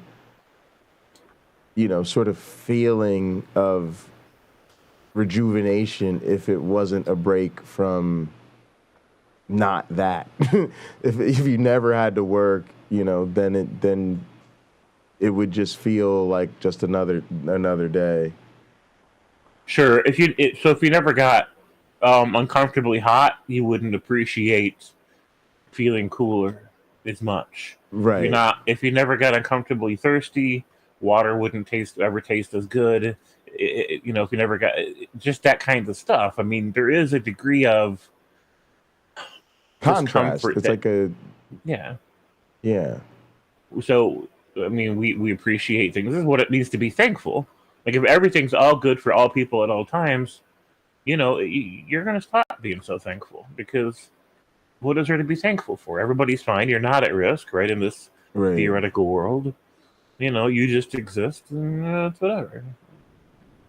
So, I mean, Paul Bloom, Professor Paul Bloom made the point best in his Big Think video, and I think more people need to pay attention to that. But this is why I tell people, I'm like, your idea of heaven would be shit. Everything would lose all meaning. Yeah, heaven sucks. Yeah, that's the moral of that story is heaven would be the worst.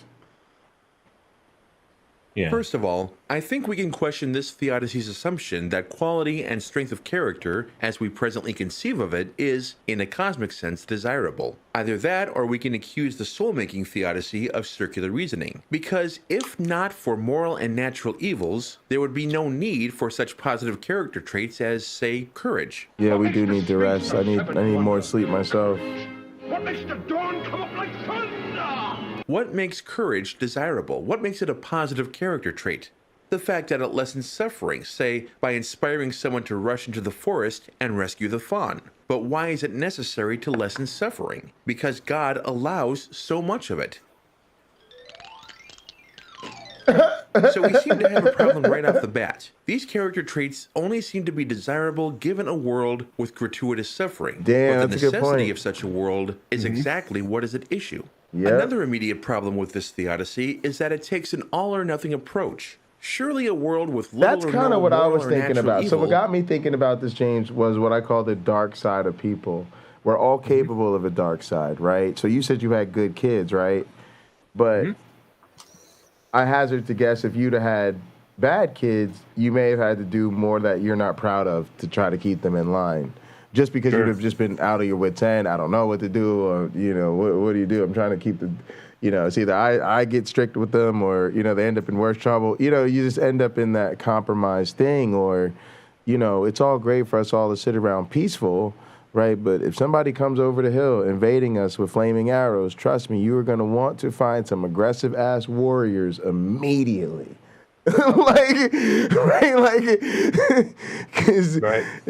And so that has to be in there, right? There's got to be that side of you that says, hey, if I got to go to war, I got to go to war, although I'd prefer not to. And so I just think that's kind of what got me thinking about this, where because our brains are then, that's the environment that we evolved in. That's why we're like, oh, great, this peace thing, yeah, that's really nice because I'm happy to not be worried about losing a limb today. Yeah.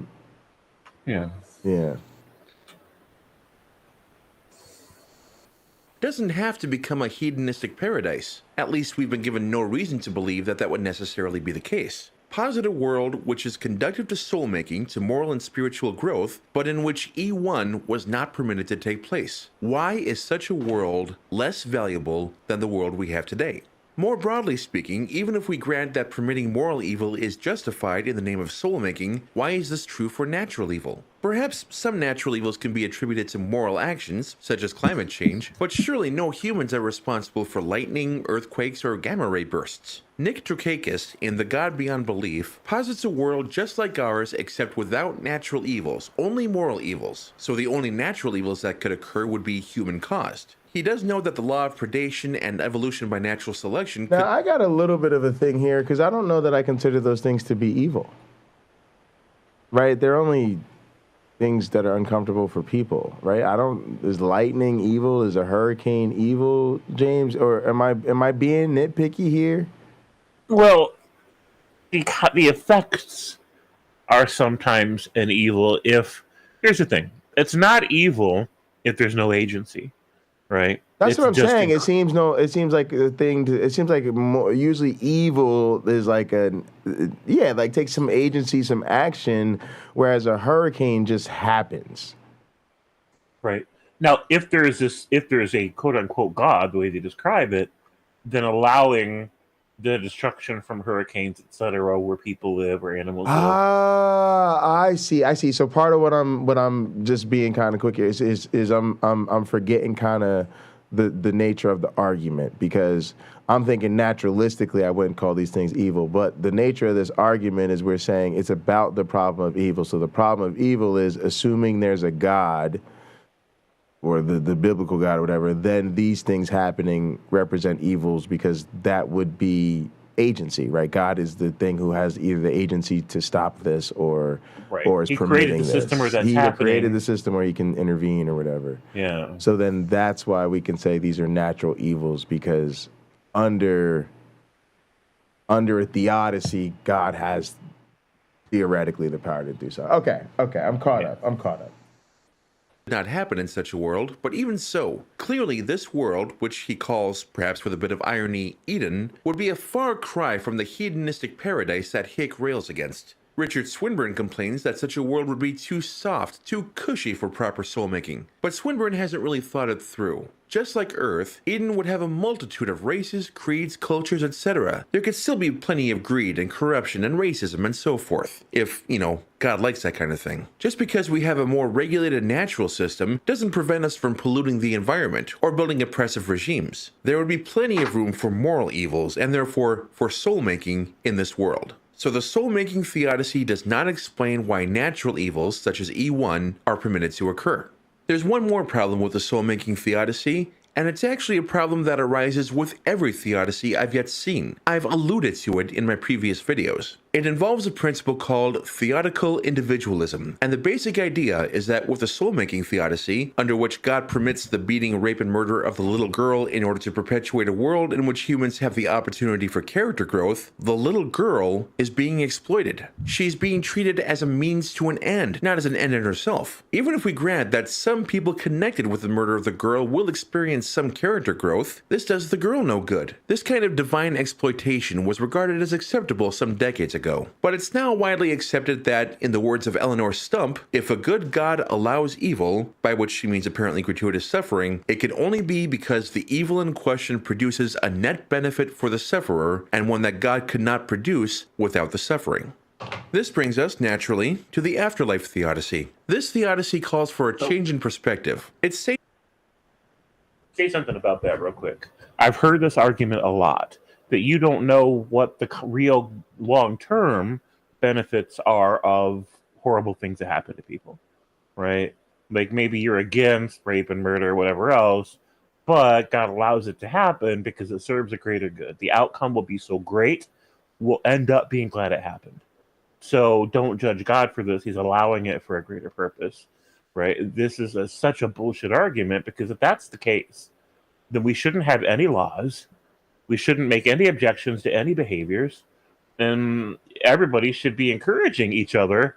Please go out and rape as many people as you can, kill, maim, torture, enslave as many people as you can, because all suffering ends up producing a greater good, and any suffering that doesn't produce a greater good, God will stop it. That's where he draws the line. Don't worry about it. Try to kill somebody, try to rape somebody, and then, if you fail, God stopped it and you're good. If you don't fail, God didn't stop it, and you're good, because it serves a greater good. We just don't know what it is yet.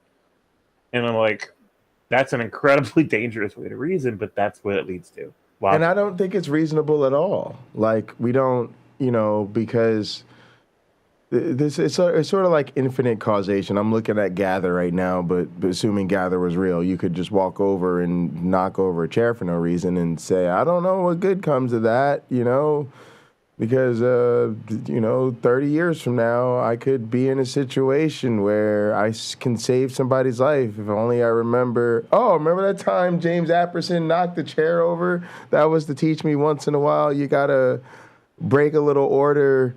You got to make things a little disorderly for a bigger cause, right? And I'm like, well, he could have just said that.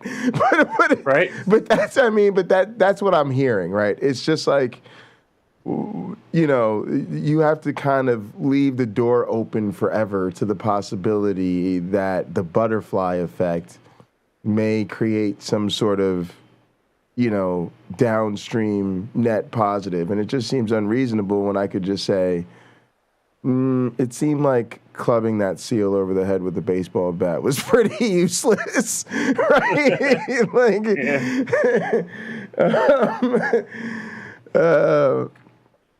But it's right. So go ahead. They're just creating narratives around everything. They're creating a narrative story around objections in order to answer the objections. Yeah, it just seems like a way to render this render their shit unfalsifiable again, rather than recognize that this is a real problem. That this is a, it's. No, you're good.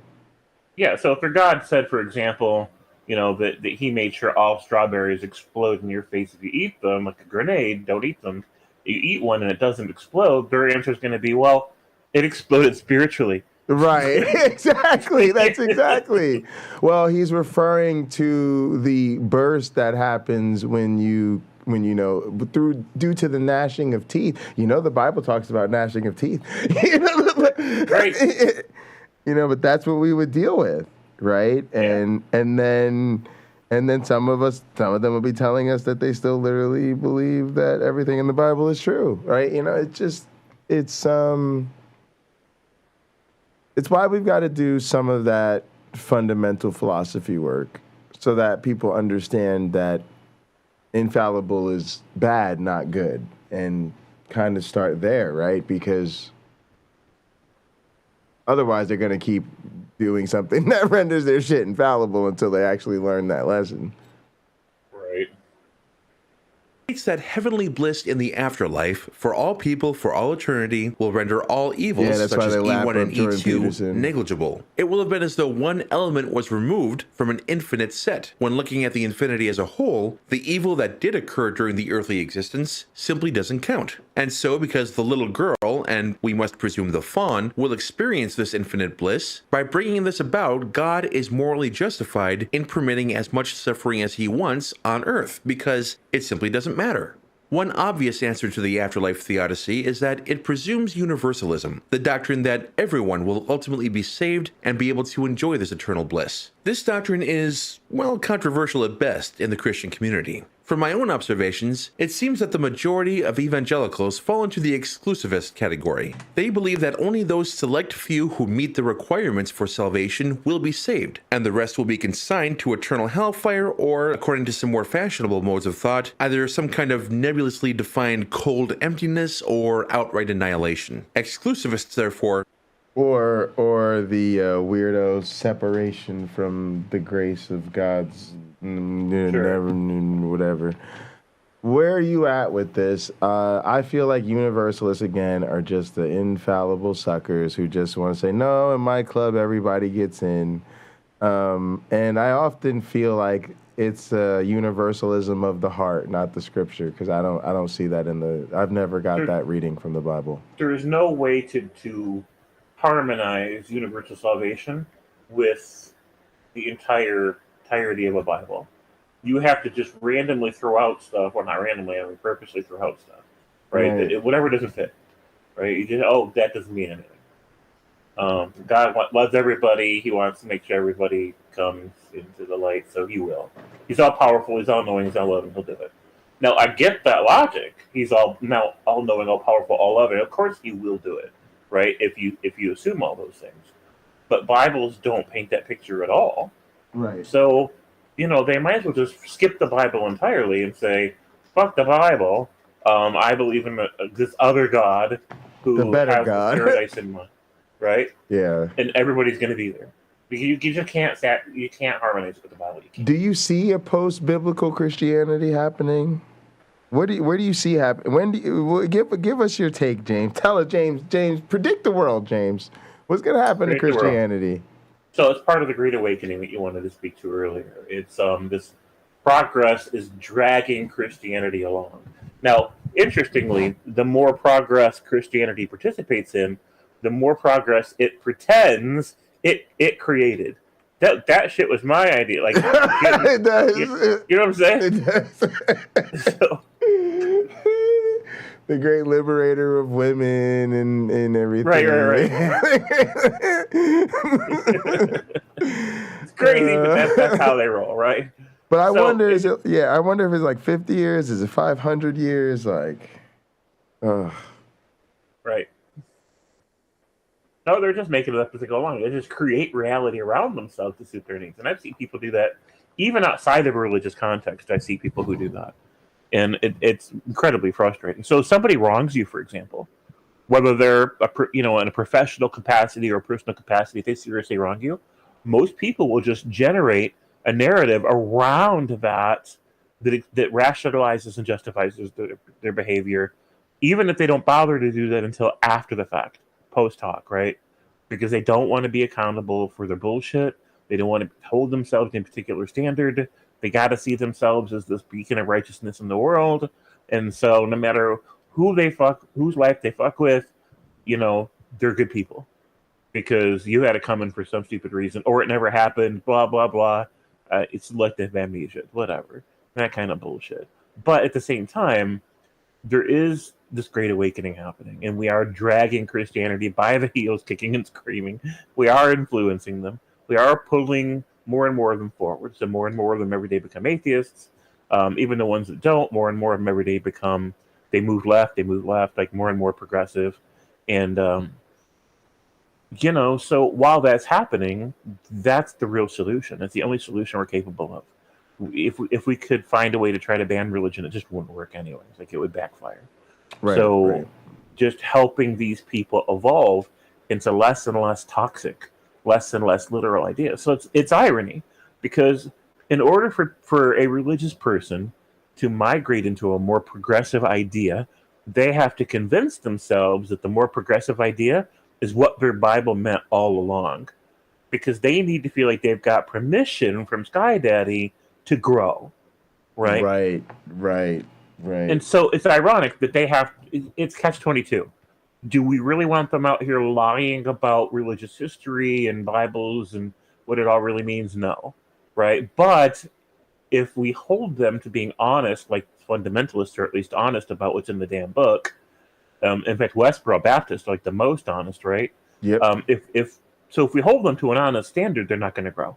They need to lie to themselves about what's in the book and what it means in order to grow as people. And so this is one of the reasons I say, look at the irony of the fact that the lie ends up being the virtue. The lie ends up being the catalyst of growth for these people. They have to convince themselves that the book isn't as awful as it is in order to give themselves permission and imagine they're getting permission from Daddy in the sky to grow as human beings. So they've got to say he isn't really pro-slavery. He isn't really anti-LGBT. He doesn't really think women are subservient to men. Right, and this is why I don't give Christian historical revisionists as much crap as I used to. Because if the only way they can be better people is that they imagine a Bible that's less horrible and a God that's less horrible, and that's always really the way it was, right? Then okay, fine. Imagine that's it. Where you make me sad, because I'm like, is it really the only way? I don't see another way. I mean, with those people, like overall, like some people, you can just have the real it depends on the person. For some people, the only win you're going to get is helping them mature into a less toxic, less hateful religiosity. For other people, if you give them the straight facts because they're prepared for it, they'll let you know. People will let you know what they're ready for. If they're ready for the straight facts and to confront it, then that's who you can give those to. Damn. Great commentary, James. Thank you. Yeah.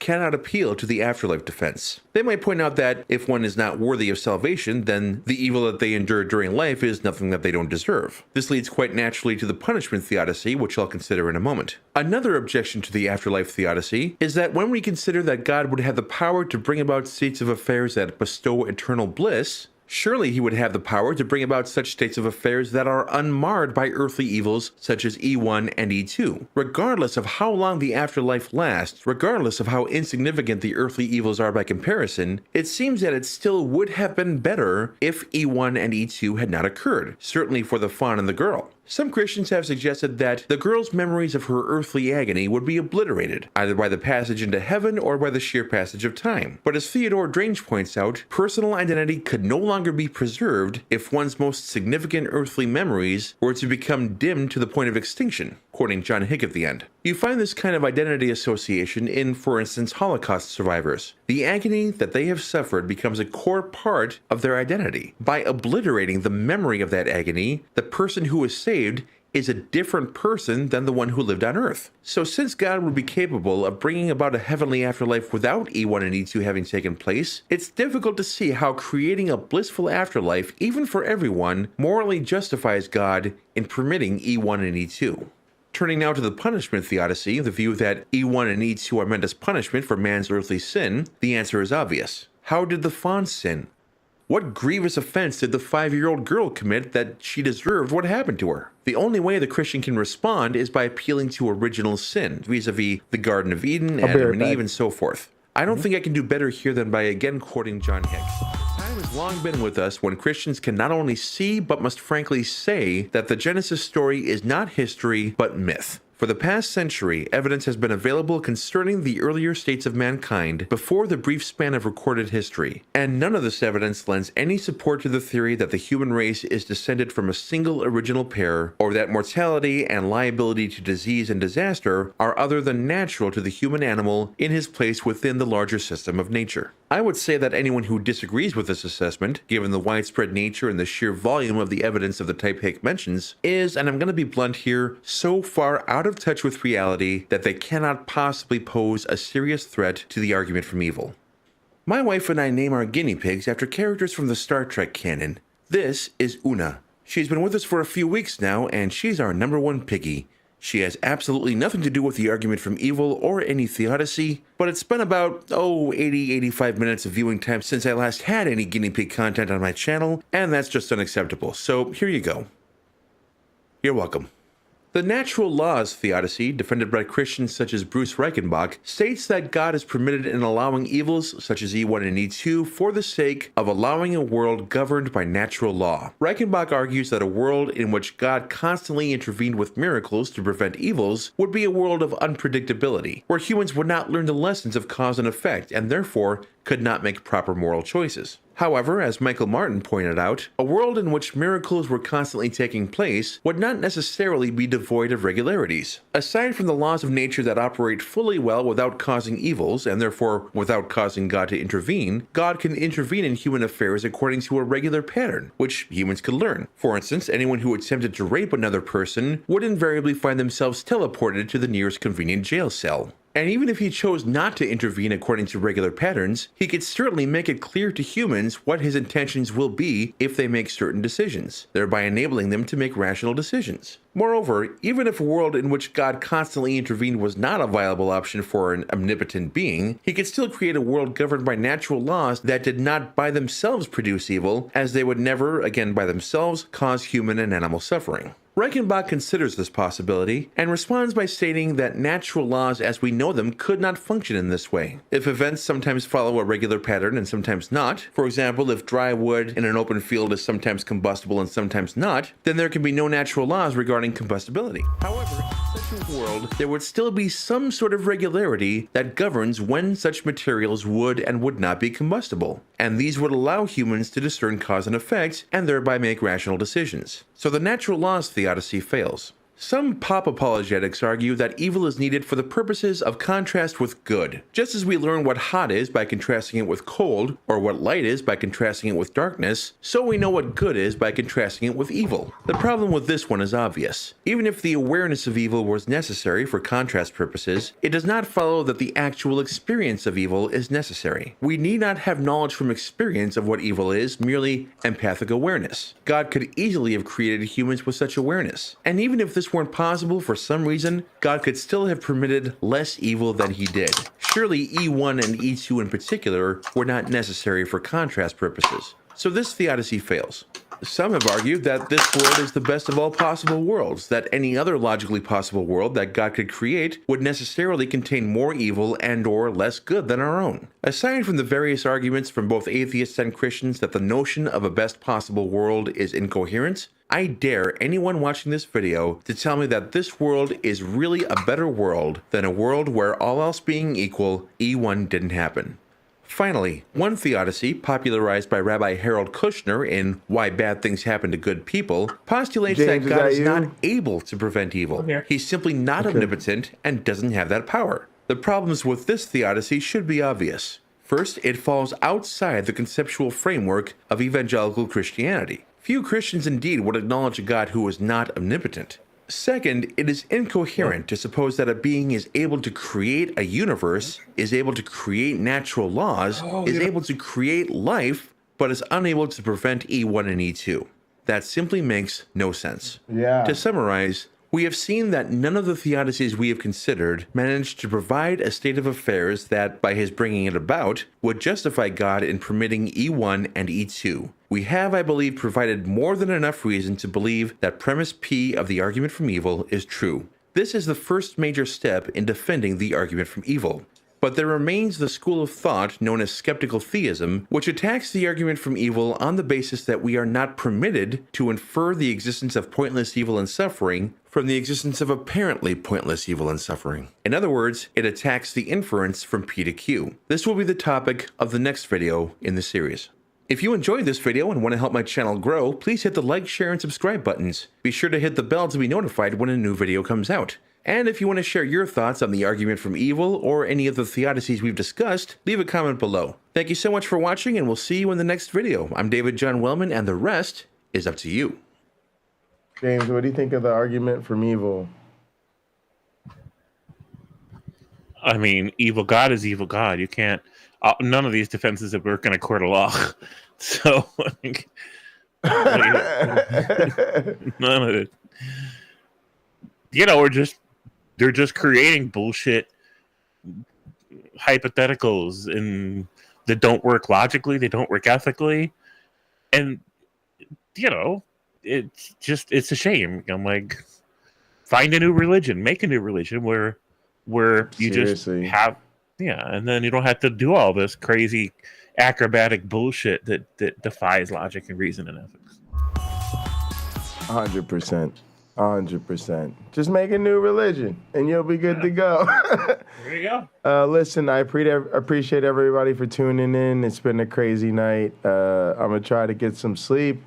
If you want, come link up with us in the cafe. I guess we'll stay here overnight. That'll be one less thing I have to do.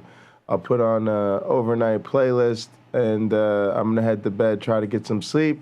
Join us tomorrow at 3:30 p.m. Eastern for Hot Program. I believe I'll be hosting with my one black friend, maybe Gin and Truth. I asked Uncle Bobby to link up with us later, so we'll see how that goes. But we'll see you tomorrow. I want to thank James again for calling in and holding me down tonight.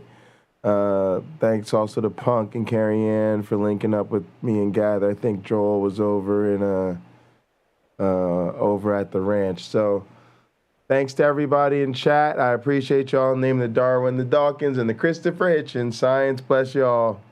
Poof.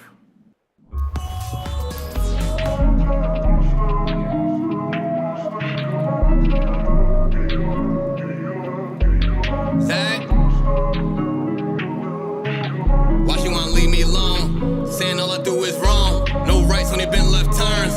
Playing that she gotta let it burn. Saying that the house not a home. Sunshine cause you heard it all before. Sometimes she don't wanna be alone. She don't know I tried my all. She don't know I sprung in the summer, but I'm going in the winter, so we good to the fall. Remember how I told you I get it and I win, now I got it, you ain't answer my call. Wonder if I've been moving too strong. Maybe I just been moving too balls. Really hate when the feeling get lost. Nowadays she just dodge my calls. In the game throwing laws like Paul. Young legend Miss John like Wall. And I wish you never met like Carl. Dick game lay it down like law. Made plans but you canceled them all. I was just trying to splurge in the mall. Now I'm home stacking bread till you call. It's time to roll. She tryna slide. We smoking Zah. Stop acting shy. Cause you a demon when I get between your thighs, girl. You like my rib, you know I need you by my side, girl. It's time to roll. She tryna ride. We smoking. Stop acting shy. Cause you a demon when I get between your thighs, girl. You like my rib.